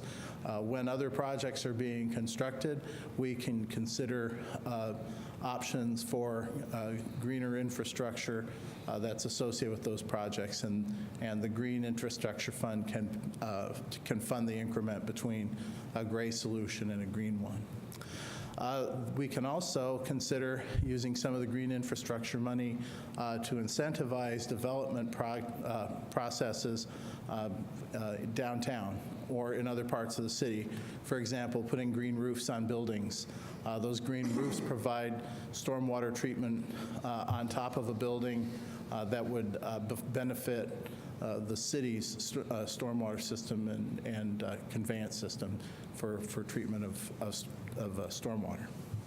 The last thing that of the three priorities in this request is the revitalization of our neighborhood stormwater program. The neighborhood stormwater program pays for projects that we do, for example, a new storm pipe that runs parallel to a street. Councilmember Rallo mentioned earlier tonight that at times CBU participates in parallel during a sidewalk project by adding stormwater infrastructure as part of the sidewalk project. That money comes out of the neighborhood program. It also is the source of dollars for the residential stormwater grant program that we've established this year with council's approval. So we want to be able to make sure that we have plenty of dollars to fund all of these activities. The situation we've been in with the neighborhood program is the dollars that are appropriated have been constant since 2003, but they've lost about 60% of their purchasing power. So to move forward, we want to make sure that we can revitalize that program, make sure that there's enough money to take on some of these larger, more expensive projects. Because right now, if we have a project that costs, say, $200,000 or $300,000 to execute, that might take it might take us 4 or 5 years to store up enough money to pay for it. And these problems can be very urgent. I was out with Councilmember Rallo in his neighborhood today with some of my staff, and it was a major challenge that we're facing over there. And we've got plenty of neighborhoods in Bloomington where we have these kinds of problems. The fee would be increased in 2 stages. It would be increased to $4.32 on July 1st. That would pay for the increase in the neighborhood program and for the green infrastructure portion. The remaining increase would be to $5.95 on January 1st, which is approximately the time we expect to be bonding for the large projects downtown.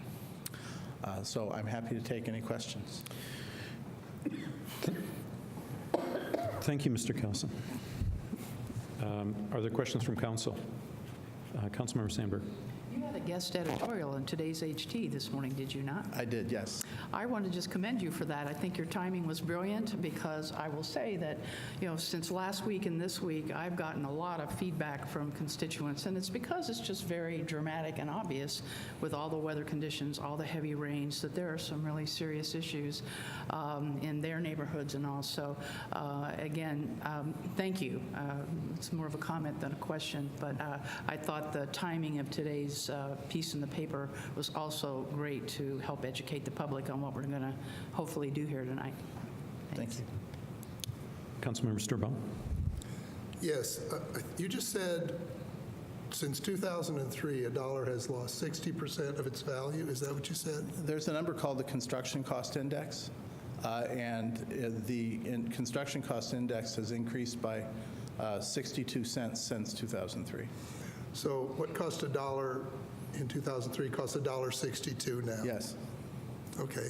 I just want to get that straight. Yes, when you're for these kinds of projects, yes. Right. And then we had a lot of discussion about Waterman last time. Yes. How is it best for council to follow up? I mean, if we want to see that residential grant program be initiated there to do some kinds of work that can't be done by anyone else? Well, the largest challenge for them right now is I think there are several fronts that could be worked on there. One of them is the neighboring company and its consultant and IDEM. And we've done some investigation. IDEM has developed an individual permit for them.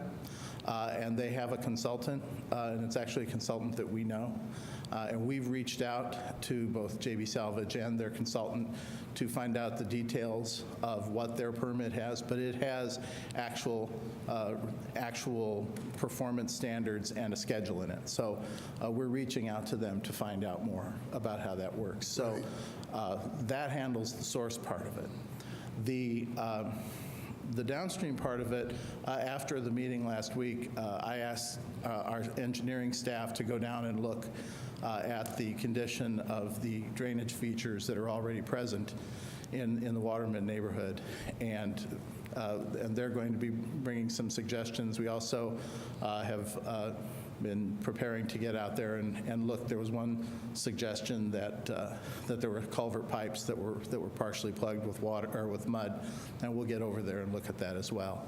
So dealing with the water movement is certainly something that CBU can do because we maintain that infrastructure. As far as soils, that's really not in our purview, but the neighborhood could work.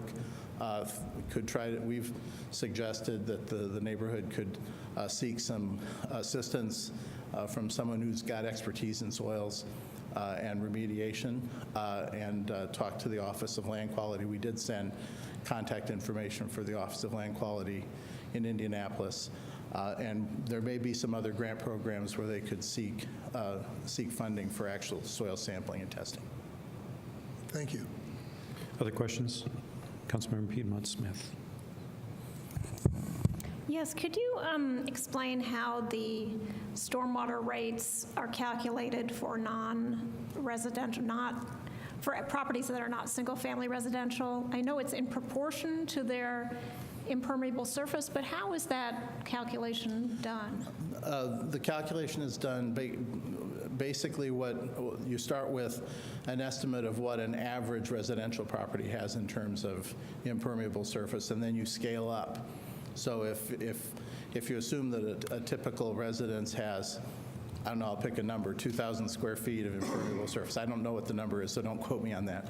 But you had a 10,000 square foot parking lot, then it would be 5 times the residential rate.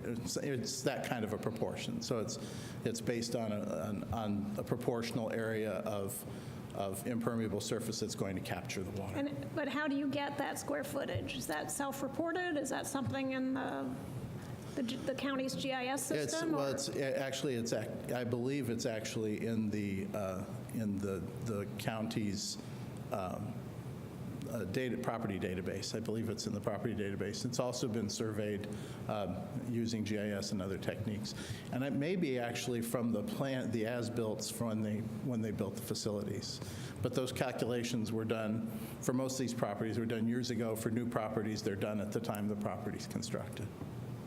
And how do we make sure to capture, if somebody's expanded their parking lot or something? Well, that could be handled through plan review. So when you go to expand or modify the layout of your property, you have to go back through plan review to make those changes. And when they do, the plans come by us, and that's part of our stormwater approval process for new Okay. construction. Good. I have another line of questioning, but I can defer to somebody else. Okay, maybe I'll take a question. So the green infrastructure projects, the $400,000 per year, this is kind of a rhetorical question, but do you consider it a good investment? And what I'm aiming for is just purely from, it's good for nature, I'm sure, because it improves quality, but will it obviate the need to put in the gray infrastructure later if we employ these kinds of techniques? Ideally, that's part of what it does. Part of what it does is, for example, if you had a stormwater pipe and what you've been doing is having the rain events just route that water straight into the pipe, and it fills up the pipe. If you put some sort of green infrastructure like a basin with vegetation in it, the water will fill up that basin and then overflow it or be filtered through it, depending on how you construct it. When that water overflows, then it's slowed down as it goes through that basin. So if you have a 1-hour rain event and a 1-hour-long intense rain event, what happens, instead of 1 hour of intense flow into the culvert, you might get 4 or 5 hours of elevated flow. And what that means is that at any given moment, the amount of water that's going through your conveyance structures is smaller than it would have been at that peak flow. And when you exceed the capacity of the conveyance structure at peak flow, that's when things begin to flood. Mm-hmm. Great, good to know, thank you. Clearly a hydrologist, trained hydrologist. Councilmember Sturbaum has a question. And Yeah, just following up on Bureau of Land Management, it seems that there needs to be a comprehensive soil testing for that area to establish the J&B, what J&B has done, and if there's liability by J&B for, over time, possibly contaminating soil. Was your answer that the neighborhood should seek the grants, or the neighborhood should seek grants for the sampling? Or it doesn't seem that would be a way that it would actually happen, and it doesn't seem that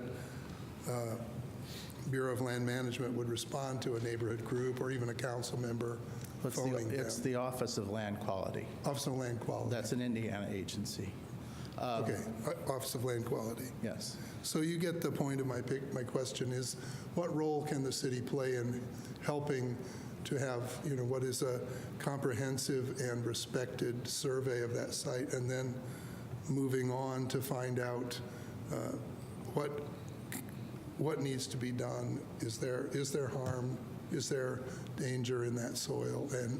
And does JB have some responsibility for that having happened? And what is our role in helping that come about? Our role is whatever the administration and the council decide the role is. And CBU doesn't do soil, and it's really not something we do to go remediate neighborhood contamination. Is not really in our purview. We certainly work on managing stormwater, and we're certainly interested in the quality of the stormwater and the quality of the water that ends up in our conveyance system. It's not something that we have any expertise at all. When we have to deal with soils, we hire someone to do it for us. I do understand that. Yeah, so there could be, I think I tossed out, I did an email conversation with one of the council members last week and suggested that one of the programs we already have might be a source of some grant money to work with an expert, if you could find an expert who could advise where to sample, how to sample, and help to fund helped fund the testing. And that could come from any source that you already have in terms of grant programs. So. I think I understand. My worry is if it's not in your purview, I don't know whose purview it's in. Ours. And the mayor's. Is that the right answer? What's that? The purview is the council's and the mayor's? Is that the answer? I would say yes, that would be, because we really don't have a land quality department in the city. Thank you. And it's unfortunate, but we don't have any particular expertise, so we would be just as naive about this going in, maybe a little less naive, but just about as naive as anyone else going into it. I think what you really need to do is find an expert and find a way to pay them. Right. Thank you. Further questions? Okay, seeing none, we'll go to the public. Yes. Oh, sorry, didn't see your hand. Guess you got my attention. Please, I had some Councilmember questions. Piedmont-Smith. Yes, thank you. I had some questions about the neighborhood grant program to address stormwater problems in neighborhoods. I know, Mr. Kelson, you and I spoke on the phone a couple weeks ago about this, and so I wanted, just as this is a public forum, I wanted to ask you to provide some details for people who are really struggling with stormwater issues now about what they might be able to apply for this year. Sure. There are a lot of problems that happen in neighborhoods. I know council members hear about them frequently from residents.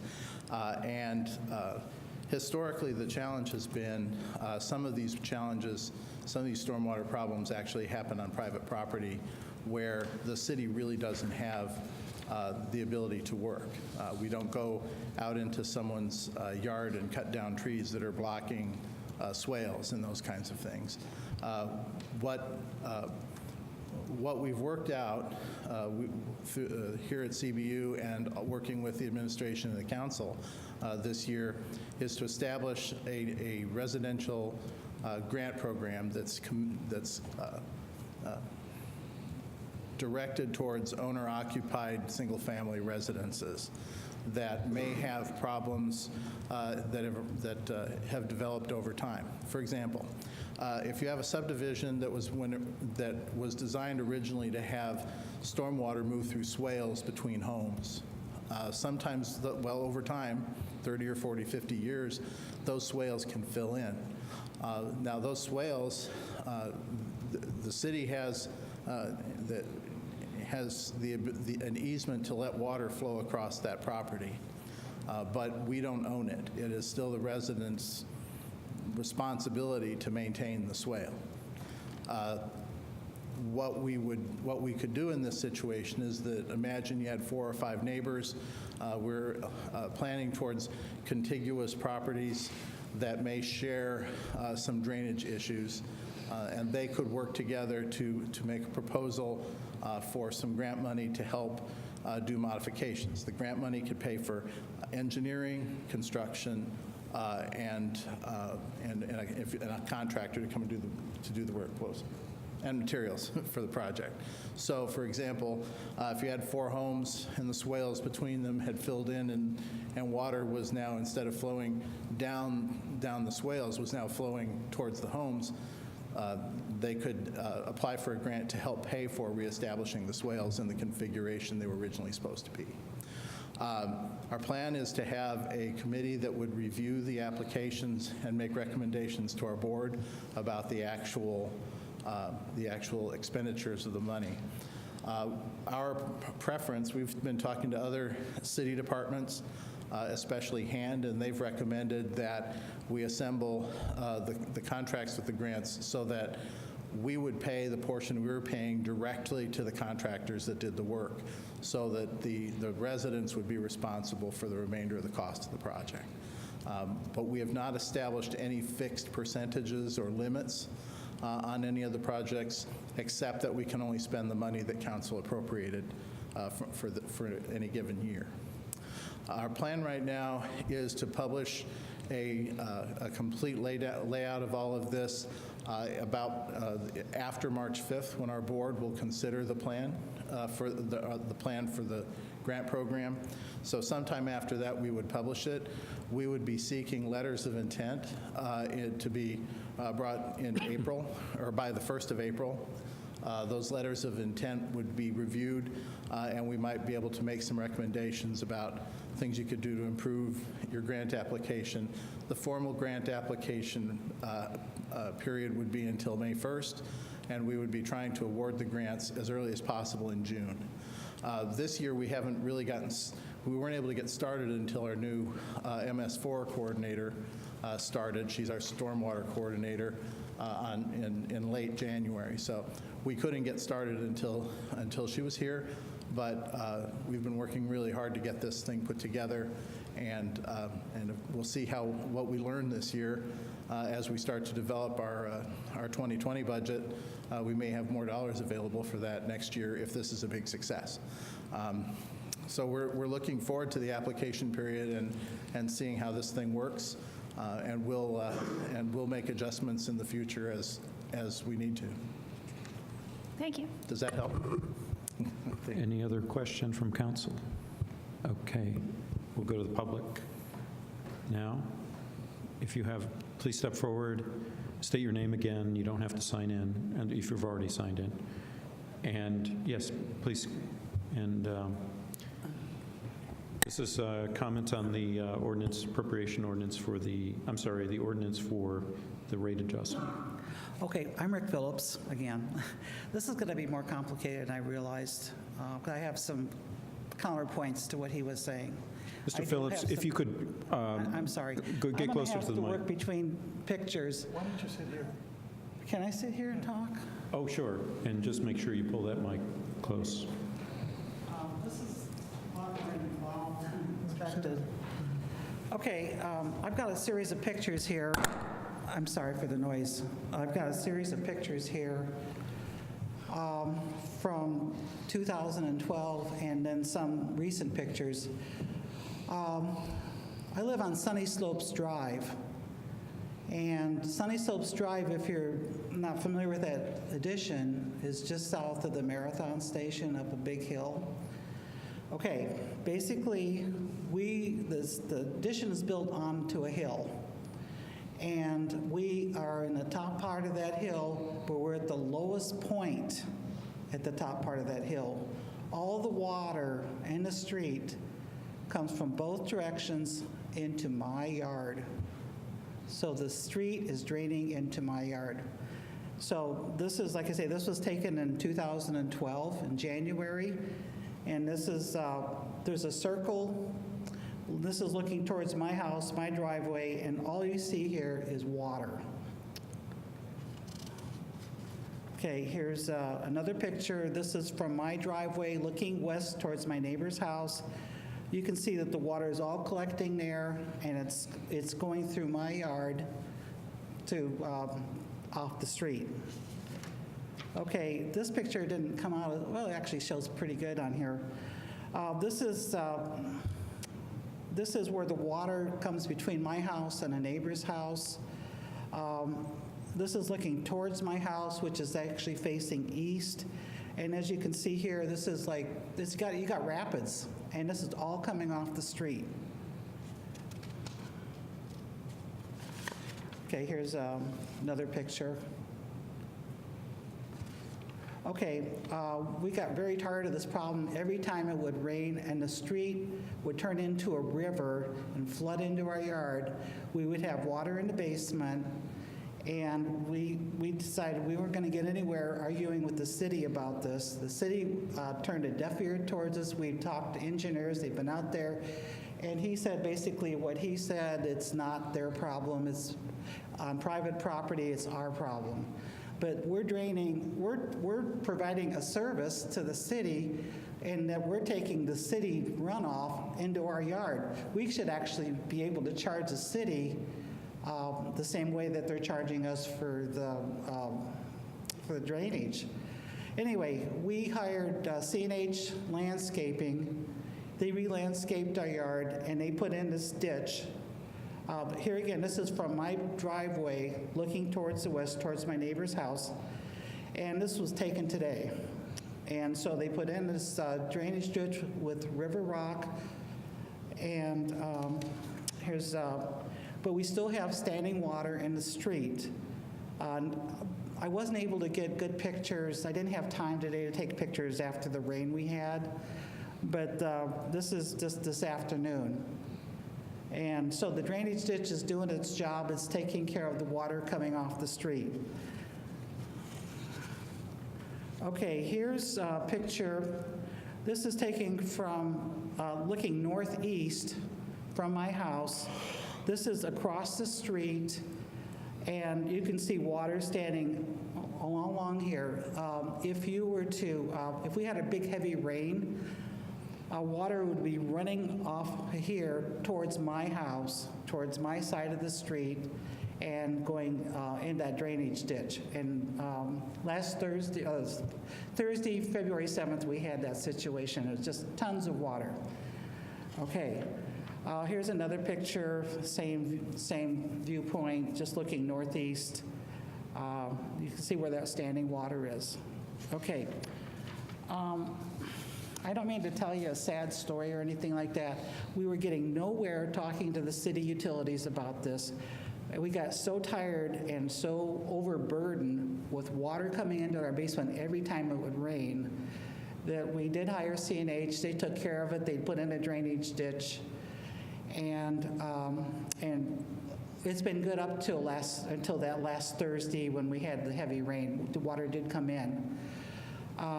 But it wasn't a whole lot. I sort of feel like because it's a city street, that the city is responsible for taking care of that.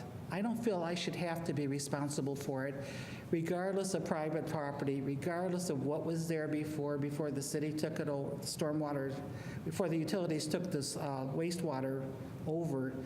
I think the city has a responsibility to provide proper drainage, and I don't think we should have to apply for grants. But if that's the way the system's going to work, that's what I'm going to do. But if the city insists on us applying for grants to get a problem that I think is the city's responsibility to take care of, then they need to streamline this whole process so it's easy for anybody who has an issue with stormwater to apply for a grant. They shouldn't have to get a bunch of neighbors together apply. Everybody should have an equal and easy way of going to get these grants. And like I say, I don't think the fee system is a fair system because it does not take into account for people who are forced against their will to provide drainage for a city street. And I think I have a very valid point. I wish you would consider that. And especially you, I would like you guys to consider that. I'd like you to work with me on this. I want you to be open-minded. I will be open-minded. But this has got to get solved. Also, I'd like to point out that on that Thursday, February 7th, if anybody was around College Mall, on 3rd Street, East 3rd Street around there, that street turned into a river. And I'd like to know, with all the funding, we've been paying into this stormwater fund for a long, long time, why isn't this problem getting fixed? What are they doing with this money? Where has it gone? I would like to see some of this money that they want to get, this extra money, to fix some of the things like on East 3rd Street, to fix the neighborhoods. And like I say, it's just got to be a lot simpler way of going about doing this. Thank you, Mr. Phillips. That's basically all I have. Thank you very much. Yes, I appreciate your testimony and bringing photos, and we could discuss those questions in a few minutes. Thank you. Further public comment? I did shorten that. Hi, my name's Sandy Washburn, and I'm going to show you some pictures too. This is the alley right in front of my house, and yeah, you can go to the next one. And now we'll go up 4th Street. One more, Mr. Sherman. Keep going. So this is the corner of 4th and Fairview. This is not the most recent flood, by the way. This is quite a while ago. And there is a storm sewer there at the end of that yellow line. Can we go to the next one? And that's up Fairview. That storm sewer really doesn't collect any water. I'm not really sure why it's there. No, can we go to the next one? And this is a storm sewer. There is a storm sewer there underneath all that water. And can we go to the next one? And there's another one there on the other side of the street underneath all that water. Can we go to the next one? And the next one, this is just more of the same, and the next one, sorry. And now I'm cleaning it as I do about once every other month, maybe once a month. And so here you'll see what happens when I take away all the leaves in this soil. It takes a while. This is across the street now. I'm doing both of them. And one more. And there it's clear. And I have called the city. I have suggested a schedule for cleaning off these grates. There are 3 at this intersection. And this is in Prospect Hill, or where I live, I call it Prospect Holler. And there are hardly any storm sewers uphill from me. And these grates are never cleaned off. I mean, never. So can we keep going? And more and more. They're clean. Sorry. I shortened it, but it didn't come out. Keep going. This is my backyard. This is the alley behind my house. It's been flooded. Let's see. I bought the house in 2001. I've had this kind of water in my backyard maybe 12 times. So this is not like just this recent thing, which I realized was totally abnormal. And then keep going. Alley behind my house, keep going, alley behind my house. That's my garage, the brown thing. That's the fence. There is supposed to be a swale there, and it is there, by the way. Keep going. This is today. This is the storm grate today. One more. That's another storm grate today, right underneath that water. And so I just want to say, like, if we're going to pay more money for infrastructure, that's great. Prospect Hill, I think, needs infrastructure. I know the topography is really tough up there. I don't know how much could be done. I think there's an underground stream not far from my house. I get that. But if the streets aren't cleaned regularly and the storm grates aren't cleaned off, I don't really see what's going to do. I mean, the water pools here because the storm grates are not cleaned off. So that's all. Thanks.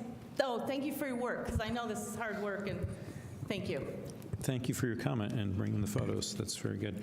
Other public comment? Okay, seeing none, we'll come back to council, and we could have more questions if we like, or comment. Who would like to begin? Councilmember Sturbaum. Yes, what is the program for cleaning storm drains, and who is responsible for that? We do clean storm grates. It's important to know that we have over 6,000 of them in the city. When it rains, we do get out and do the storm grates. So we can't do all of them every time. We get out and do as many as we possibly can. Some of the neighborhoods, some of that storm infrastructure is old and needs to be improved and cleaned up. One of the things that is intended in the neighborhood program and from the green infrastructure program is to establish a dedicated crew that would do nothing but clean storm sewers. Similarly to, we have a crew that does nothing but doing videos and cleaning of sanitary sewers, but we don't have a dedicated stormwater cleaning and maintenance crew that could be doing this all the time. One of the challenges that we have is we're Tree City, USA, so every time it rains, we get new leaves on the inlets. So if it's a very difficult thing, and we certainly appreciate it when neighbors go ahead and rake out the inlets. Anytime you have a concern with that, you can either file a U-report or you can call our control office or our control desk at 812-339-1444. If you see a particular problem in your neighborhood, just let us know and we'll get somebody out there. But we are working through the increase, and especially through the green infrastructure plan, is to have a dedicated storm conveyance cleaning crew. Right, that's a good idea. I know of other people that clean drains in that neighborhood. And it's good citizens, but, it'd be nice to not have to do it or not see it after the fact and have to go out and dig it out. And there are a lot of them. Yeah, and sometimes if you rake them off, if there's mud in the culvert inside, beneath the grate, that can reduce the amount of water that you can get through them. So we do try to get out there. You need a vacuum truck to clean that stuff out. So. Thank you. Other questions or comments? I had one about Mr. Phillips' presentation. Mr. Kelson, what if the water is sheeting off of pavement or streets and it's going into someone's yard? What's the implication of that in terms of, and how could it be addressed? Well, there's two things. For permanent solutions, the particular neighborhood doesn't have storm sewers. So all the drainage, I live in Park Ridge, we don't have them either. So all of the flow of water is handled by either flowing down the street or flowing down a swale through someone's yard. I have one in my yard that I have to keep clean, and I have a pipe under my driveway that I'm responsible for also. But to do a comprehensive stormwater management program for a neighborhood and put in new culverts and so forth, that costs money. And that's one of the things that comes out of the neighborhood program. So when I talk about building new stormwater infrastructure for neighborhoods, that's what that program is that has been flat for 15 years. We are responsible for the water that flows across our property. If you own property, you're responsible for the water that moves across it. And so the reason that we're establishing the grant program is to walk the line between all of us can benefit from these improvements, but property owners are responsible for their property, for its upkeep and its maintenance. And we can help pitch in, but we can't do it. Okay, Councilmember Sandberg, you have a question? It appears to me that a lot of the issues have to do with the same issues we have with sidewalks, and that many of them were designed or not designed, as the case were made by whoever developed the residential neighborhoods. So is it an issue in both Park East and perhaps in Sunnyside that whoever engineered the building of those homes, was it a subdivision? I mean, we can go back and point our fingers at who engineered this thing and how come things fall down the hill. But then, this is a very tricky issue, and I don't, I appreciate your position. I certainly appreciate Mr. Phillips' position that who is ultimately responsible. We don't want people's homes to flood. No, we don't. But the fixes, trying to go back and retrofit a community that perhaps was not even built with proper engineering, who does take on that responsibility? It appears to me that the neighborhood program will be certainly a step in the right direction to provide relief for the neighborhoods that are having these really very dramatic flooding issues. But in the interim, anything we can suggest, I'm sure, will be a relief to these individuals. Well, there's a number of things, and we're aware of the problems in Sunny Slopes. In fact, just yesterday, I was talking to our primary stormwater engineer about what goes on over there with the flooding. We do have, we have hundreds of locations like this in the city, and literally hundreds, maybe thousands of places where water can pond up and get into people's yards. It doesn't necessarily mean it was engineered improperly or designed improperly, but the landscape changes with erosion and with things that people do to it in their own yards sometimes. One of the challenges that we have in a lot of places is there will be a drainage easement where the city has an easement to let water flow through a swale through a property, and there are trees growing in it. Mm-hmm. Well, those trees look beautiful, but they cause flooding upstream of the trees. And when the water flows around the trees, it accelerates, and that causes more erosion as it flows down beyond the trees. The city doesn't go in there and cut people's trees down. That's just not what we do.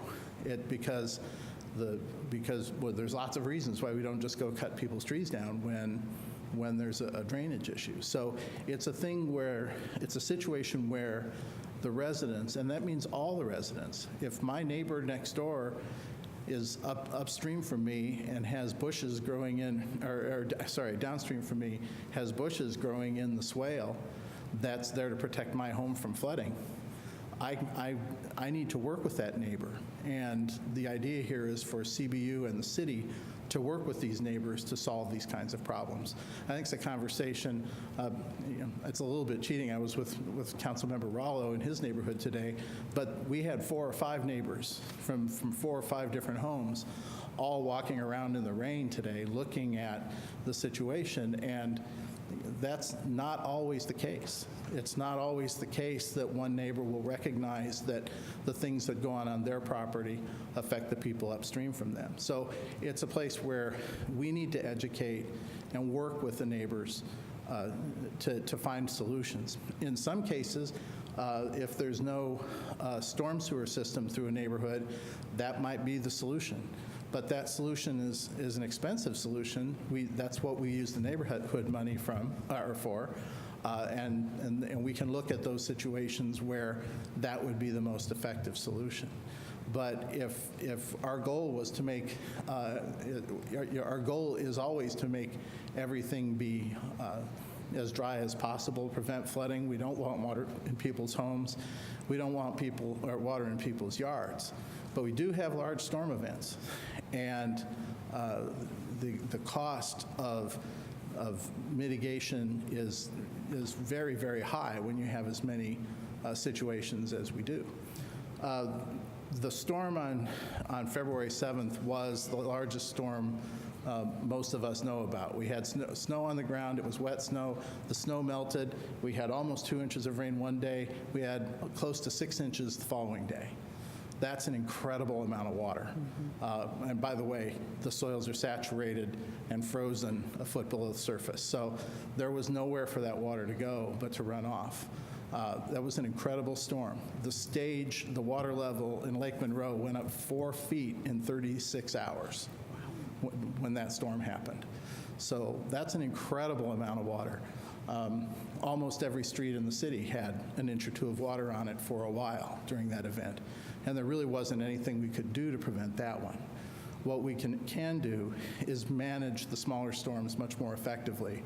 Try to prevent cases like Mr. Phillips and the flooding in the yard, either by building conveyances or working with neighbors to improve drainage on private property. Councilman Ruff, you had a question? Or you did? Yeah, well, it mostly got answered. I was going to ask Mr. Kelson for some kind of ballpark estimate of the scale and scope of these kind of problems in the community, but I heard you say hundreds, maybe thousands of these types of situations. So you put a number on, a guess number on the actual number of situations out there, but could you begin to put a dollar figure to estimate on addressing even a significant number of those effectively? That would be a difficult thing to do because everyone is different. One of the things that is true, though, is that if we have a situation where there are 5 or 6 neighbors that all have a common flooding problem, sometimes that's a case of the way the conveyances are laid out on the properties. Maybe they have a lot of corners in them. Maybe they've got trees and debris that falls down into them and plugs them up. Maybe one neighbor tried to make an improvement on their property. There's a thing called a tailwater effect. So if you imagine you have a pipe that water can flow through, you can cause flooding upstream of that pipe if you block flow below the pipe. So the water can't get out of the pipe, and if it can't get out of the pipe, it won't flow into the pipe and it'll just stack up on the upstream side. These things are complicated, and every situation is different. The best way to do it is to find, if there's a problem that's affecting 6 or 7 properties that are near one another, the best thing to do is get everybody working together to find solutions. And that may be that one neighbor may have to take on a little bit more extra complexity, like the rock that they put into the drainage at Mr. Phillips' property. That rock isn't just serving his house, it's serving the neighbors' houses too. So the purpose of the Stormwater Grant Program is to facilitate neighbors working together to solve problems and for us to be able to put some money towards solving some of these problems. But as I said, there are hundreds of them, so and of varying sizes all through the city. Okay, can I ask a related follow-up real quick? All right. Thank you. So it seems maybe providing no-cost engineering assistance or guidance or advice from utilities would be maybe one of the best services and most cost-efficient that could be offered, because to provide someone who could get out there during maybe a rain event, meet with the residents, and try to decipher what might be effective. We have one stormwater engineer. So if in order to do something like that, council would have to establish additional engineering positions that in order to do those kinds of projects. It's all we can do to keep up with our own projects as they are right now. So we really don't have the mission at this point of being stormwater engineers for individual properties in the city, and we don't have the capability or the capacity to do it at this point. So were you suggesting that the grant money might be used by the owners to hire some engineering to be done? Exactly, exactly. So one of the things that we're doing as we're working to establish the grant program is we're reaching out to contractors and engineers to see where we can work out, might be able to work out agreements where people would offer services at a reduced cost, especially for low-income neighborhoods. That could be facilitated through this grant program. So we are reaching out, and we're trying to increase the capacity of getting these things done. But it's a new program, and this is the first year. Okay, thank you. Other questions? I had a couple, going back to Ms. Washburn's demonstration of blocked storm drains. So money is going to that to accrue to do that on a regular basis? Yes. So the situation should improve? It should, yes. Okay. And do you think, she noted every month that these things were clogged. I know that probably if we get a big rain event, it could clog in a couple minutes just from leaves washing in. It can, depending on what season of the year it is. But would you say every month or something, the storm drain in a neighborhood would be at least inspected? I'm not sure what the schedule will be, but that would certainly be what we'd shoot for, yes. Okay. One of the things is every time there's rain in the forecast, we send everybody available out to clean drains. And in fact, before the big rain on the 7th, both CBU and Public Works had people out cleaning inlets. But that was a massive storm. Yeah, I'm sure it's a Sisyphean job. Is that the term? Yes. You go back to that drain a lot, don't you? Okay, and the other one was Mr. Phillips was talking about ease of applying for grants. Will this be easy to in the application process? It's a one-page application with some photographs and indications of what it is you're trying to do. Yes. And does the committee that reviews it, do they take public comment during that process, or how does that work? We have not designed the meetings as yet, but we are working on that right now. Okay, other comments before we, Councilmember Piedmont Smith? We're in question and comments, or comments. Councilmember Piedmont Smith? Yeah, I just had a comment, and it's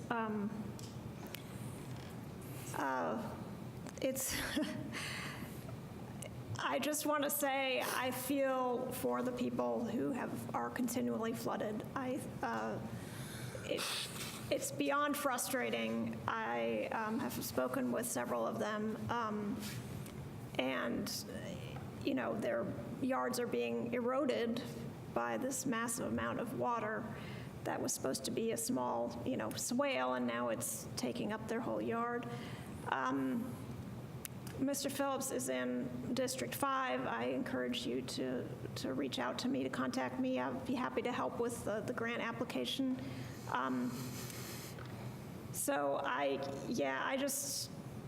I don't know how to phrase my comment on this matter other than to say there's not enough money and too many problems. But I think that the stormwater rate increase, where everybody's going to be paying a little more in, will have some positive benefit in that we'll have some more money for these grants. So that's all I can say at this point. I do like the investment in green infrastructure. I think that's, as we progress into the future and get some of these big downtown projects done, I think we should increase the percentage that goes to green infrastructure. So I think it was said at last week's meeting, this stormwater rate increase is way overdue. It's something that we should not kick the can down the road for another 15 years. We should look at this every 5 years so that we don't have the same kind of sticker shock. I know that some nonprofit agencies will have a hard time with this, if they have big parking lots and such, because their bill will be more than, the $5 or $6 that us single-family people pay. But overall, I will be supporting this, and please, anybody in District 5, including Mr. Phillips, feel free to reach out to me through the council website or just leave your contact information, and I'll try to help with the grants. Thank you. Thank you. Councilmember Sandberg. Thank you. I do want to cut to the chase and say I support these additional fees. I think they're necessary. I do want to just kind of address one issue that was made by Mr. Phillips, that, where has all the money gone? Well, the money is going for what we're getting now by way of utility services and stormwater services. What this increase is going to mean is we obviously need more, because we obviously have insurmountable problems all across the city, hundreds. Perhaps more.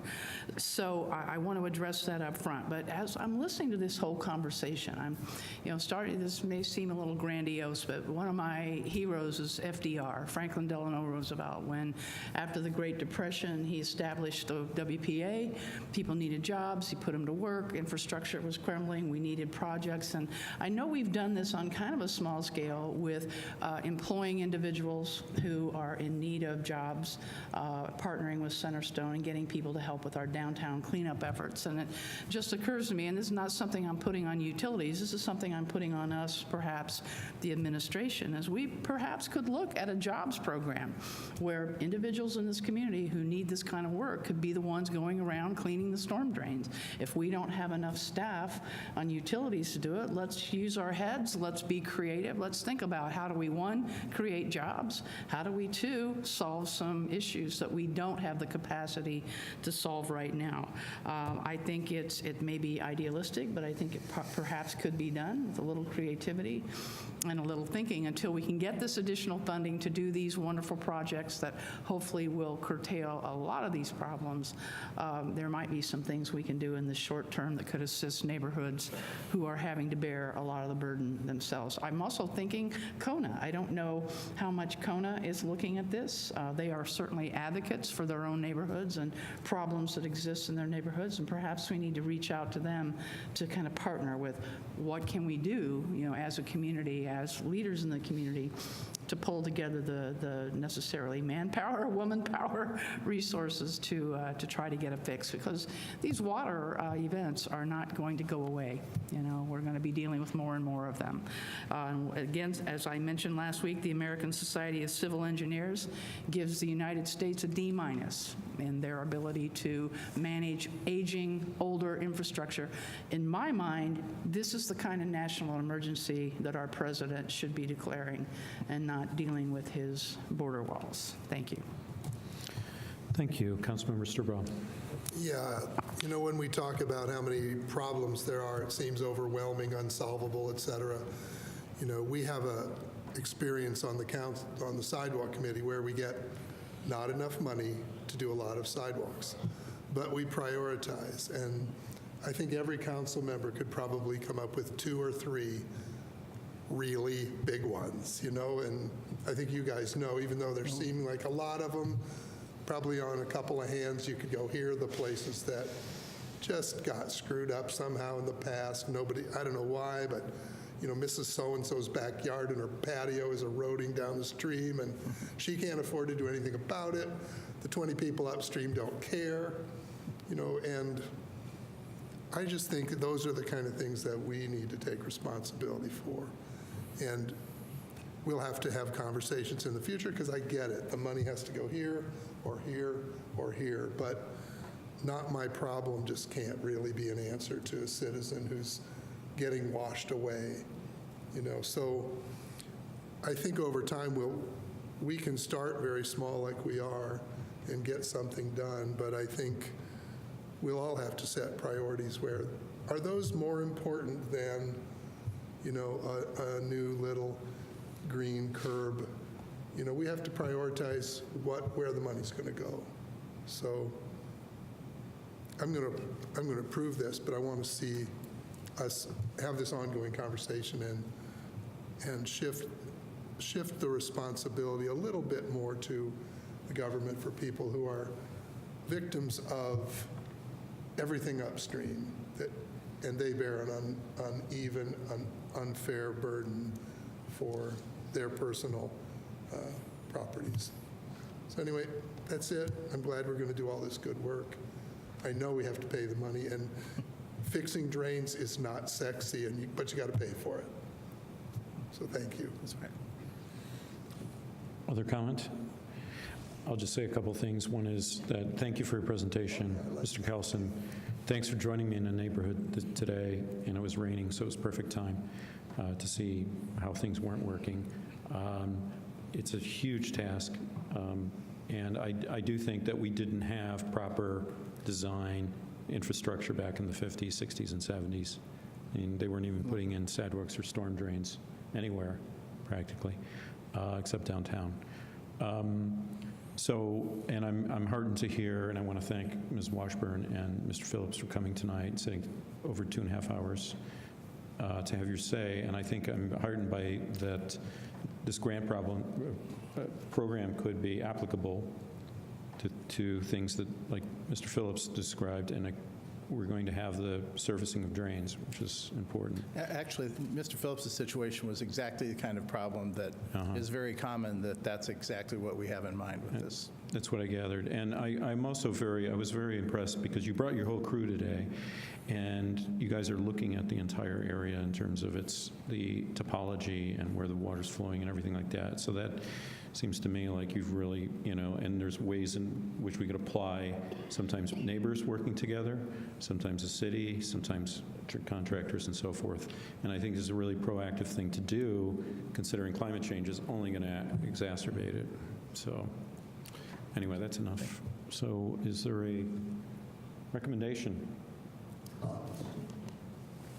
Okay, question's been called and seconded on ordinance 1902.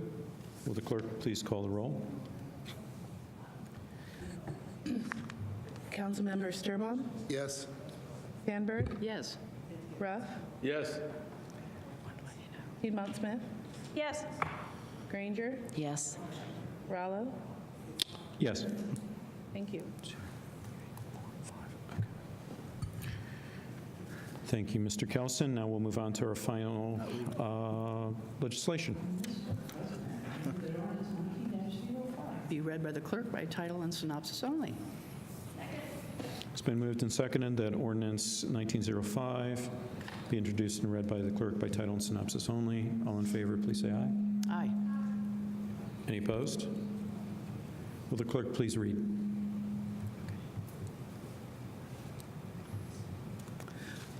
Yes, ordinance 1905 to amend Title 10 of the Bloomington Municipal Code entitled Wastewater, a substantial rewriting of Title 10 following a review conducted in concert with the Environmental Protection Agency.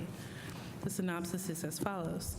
This ordinance amends the Bloomington Municipal Code Title 10 in 4 substantial ways. First, this ordinance amends Chapters 10.12 and 10.13 to update the City of Bloomington Utilities Wastewater Pretreatment Program to reflect the new standards enacted by the United States Environmental Protection Agency. These amendments were reviewed and provisionally approved by the Environmental Protection Agency pending approval by the City of Bloomington Common Council.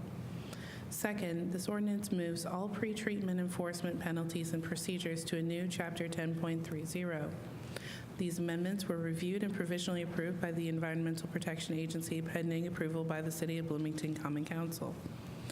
Third, Chapter 10.17 regarding the City of Bloomington Utilities Department's fats, oils, and grease program has been amended to define what a new food service establishment is, better identify the existing requirement for new commercial construction sites located in an area zoned for food service establishments to install grease interceptors, and better establish the obligation of food service establishments that cause or contribute a sanitary sewer overflow to install a grease interceptor. The amendments also prohibit the use of garbage disposals in all food service establishments. These amendments were reviewed and provisionally approved by the Environmental Protection Agency pending approval by the City of Bloomington Common Council. Fourth, this ordinance cleans up Title 10 formatting in many sections by replacing large paragraphs with outlines in an attempt to make reading this title easier. Your committee recommendation was do pass 9-0-0. Thank you, Clerk Bolden.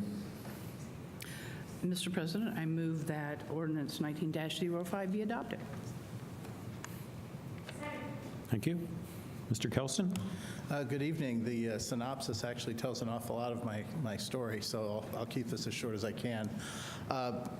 Title 10 covers our industrial pretreatment program, which includes both major industrial dischargers and also our fats, oils, and grease, or FOG program.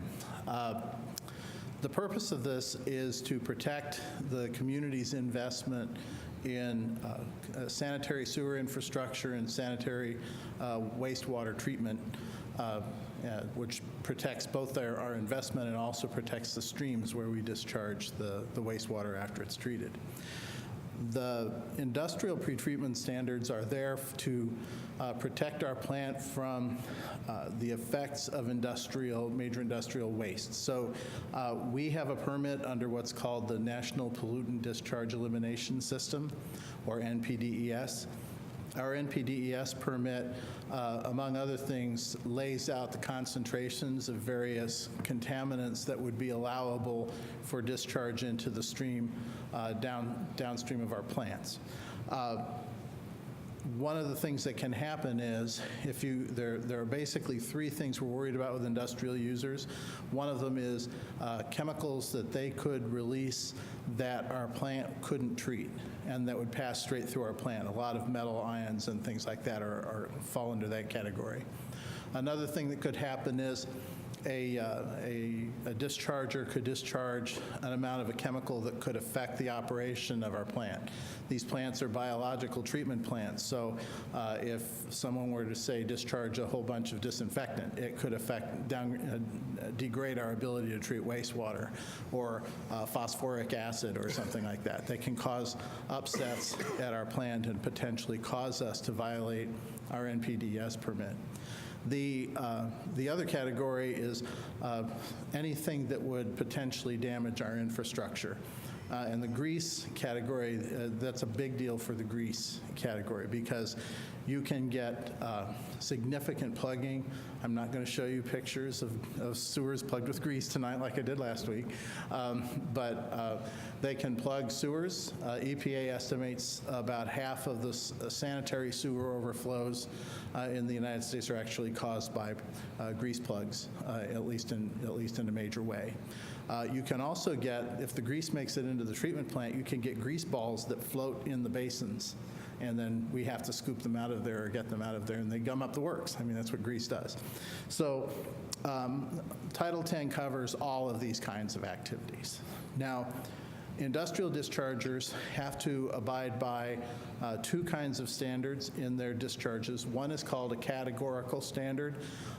They are called categorical because they are specified based on industry categories. So, for example, a metal finishing operation operates under a section of the law that's the metal finishing categorical standard. So any discharge from a metal finishing operation has to meet those requirements.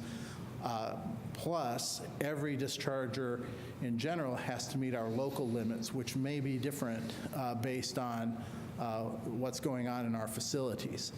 The local limits are actually calculated based on what our system can handle and how many people are discharging, and a lot of other things. Also, what can end up in the sludge that comes out of our treatment plant that we have to haul away, operational interference, and so forth. Those all go into a very complex formula for calculating those local limits. In 2014, we began working with a contractor to review our local limits. This is a natural thing that you do through the NPDES process. So as you're working through NPDES permit renewals, you need to go back and sometimes look back at your local limits, and especially if there's been some change in the number of industrial customers you have, or their size, or what kinds of operations they're doing. So in 2014 and 15, we did a local limits study working with a contractor.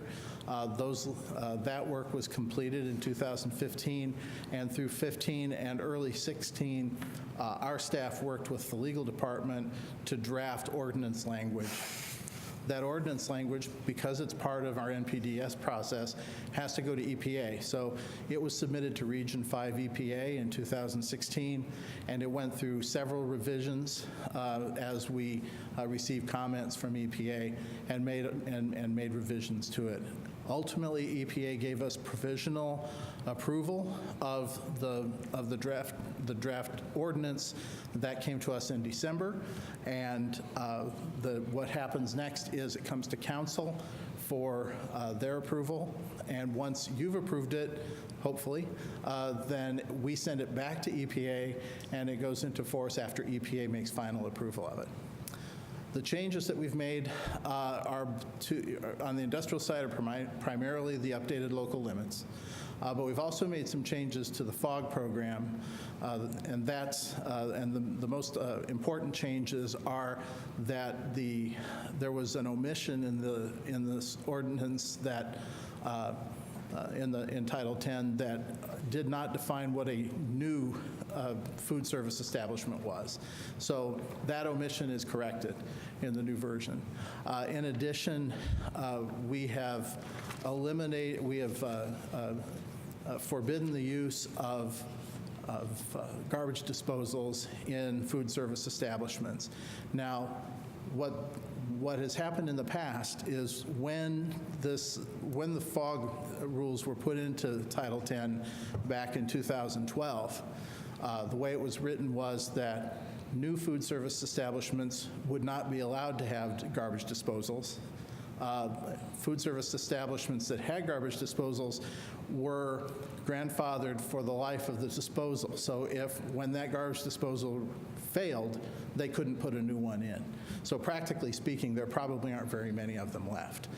So the effect of this would be that if we're doing an inspection or whatnot and find a garbage disposal, we'll ask the restaurant or food service establishment to take it out.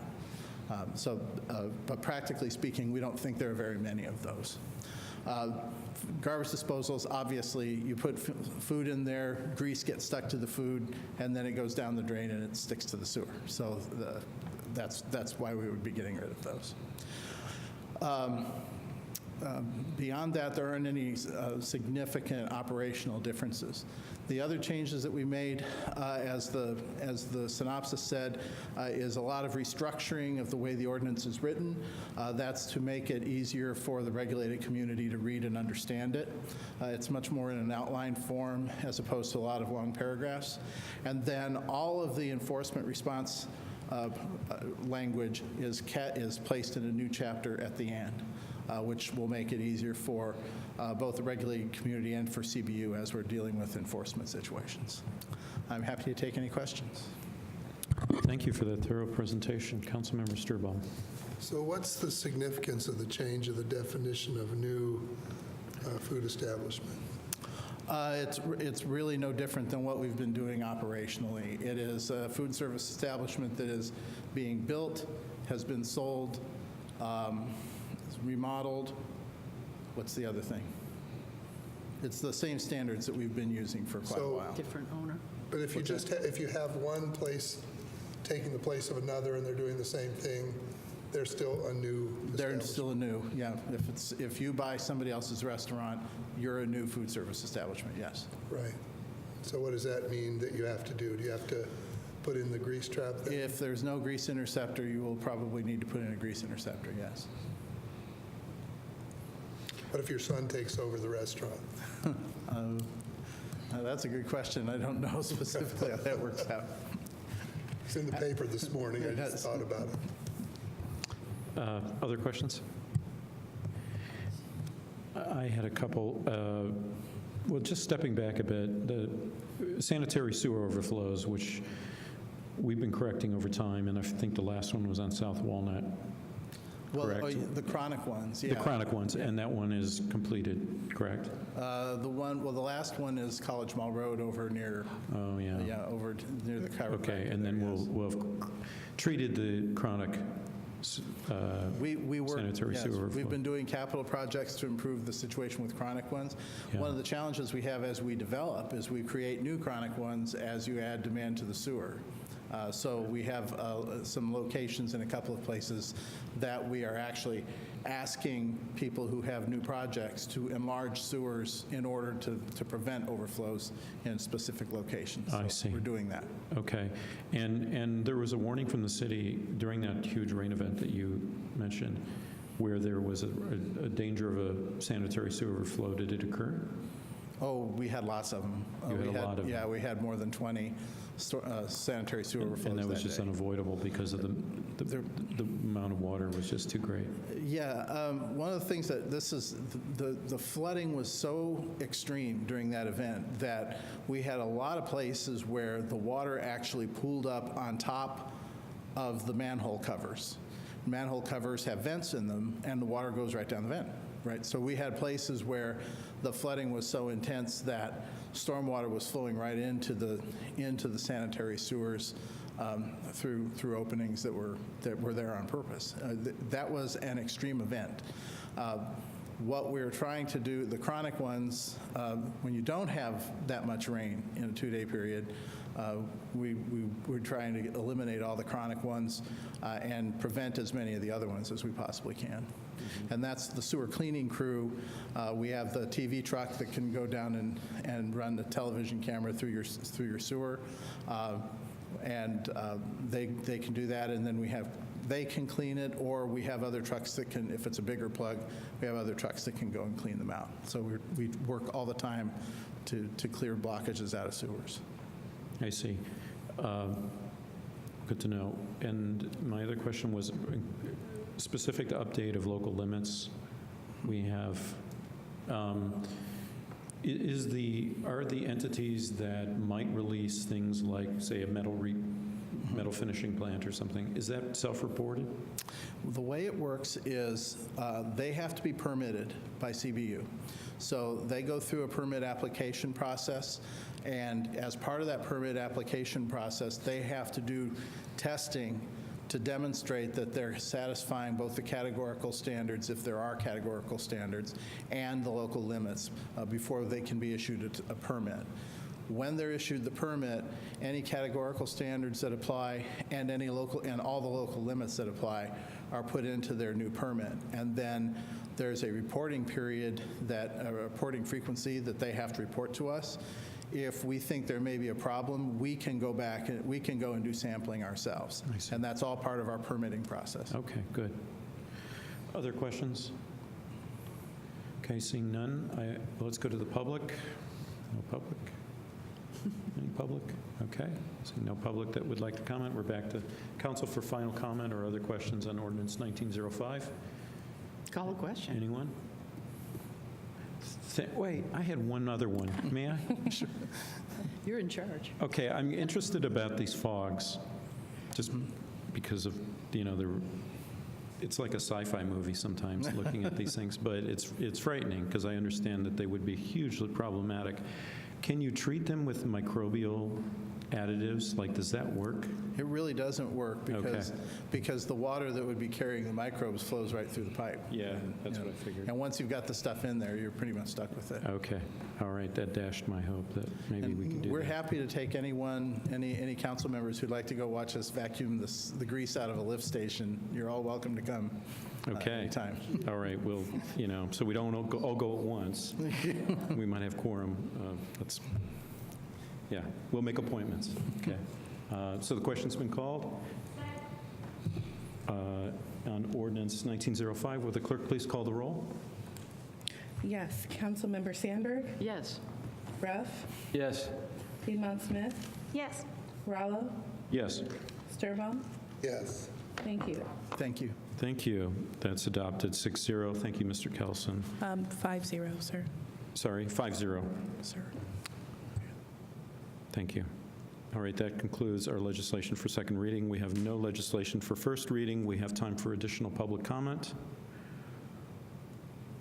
Seeing no public, we'll now go on to council schedule. So, Mr. Sherman, do we have an anticipated cancellation of committee of the whole meeting for February 27th? Two reminders and one request for action. I do want to remind you that you've already canceled the committee of the whole last week. You did that as part of your plan for consideration of the transportation plan. Subsequently, you canceled the special session, but no meeting is scheduled for next week. That's a reminder. A reminder that tomorrow night we have the State of the City. The question is, do we hold a council work session this Friday? It would typically cover matters coming up with the next legislative cycle. That's March 6th, where we would have a regular session, committee of the whole, and we skip a week for spring break, and then we meet on March 20th. There are two items on that cycle. One you're familiar with, that's the confirmatory resolution for Catalent. So that would be coming up on the 6th. We also have an ordinance that would deal with city-initiated towing fees. They haven't been changed in 15 years or so, and City Legal is proposing that they be raised. So that's something that could be ready for the next cycle, and it's something that you could talk about on Friday. Do you want to meet to discuss that item or any other item? Okay. Is the work session already scheduled? Yes. Okay, so, all right. Who are interested in going to the work session on Friday for those items? Confirmatory resolution and towing fees is initiated by City Legal. I think those are pretty straightforward. Thank you. So is There's there a motion to cancel. Is there a motion to cancel our work session for Friday? Second. Okay. All in favor, say aye. Aye. Aye. Any opposed? We've canceled that work session. Is there anything else to consider, Mr. Sherman? State of the city.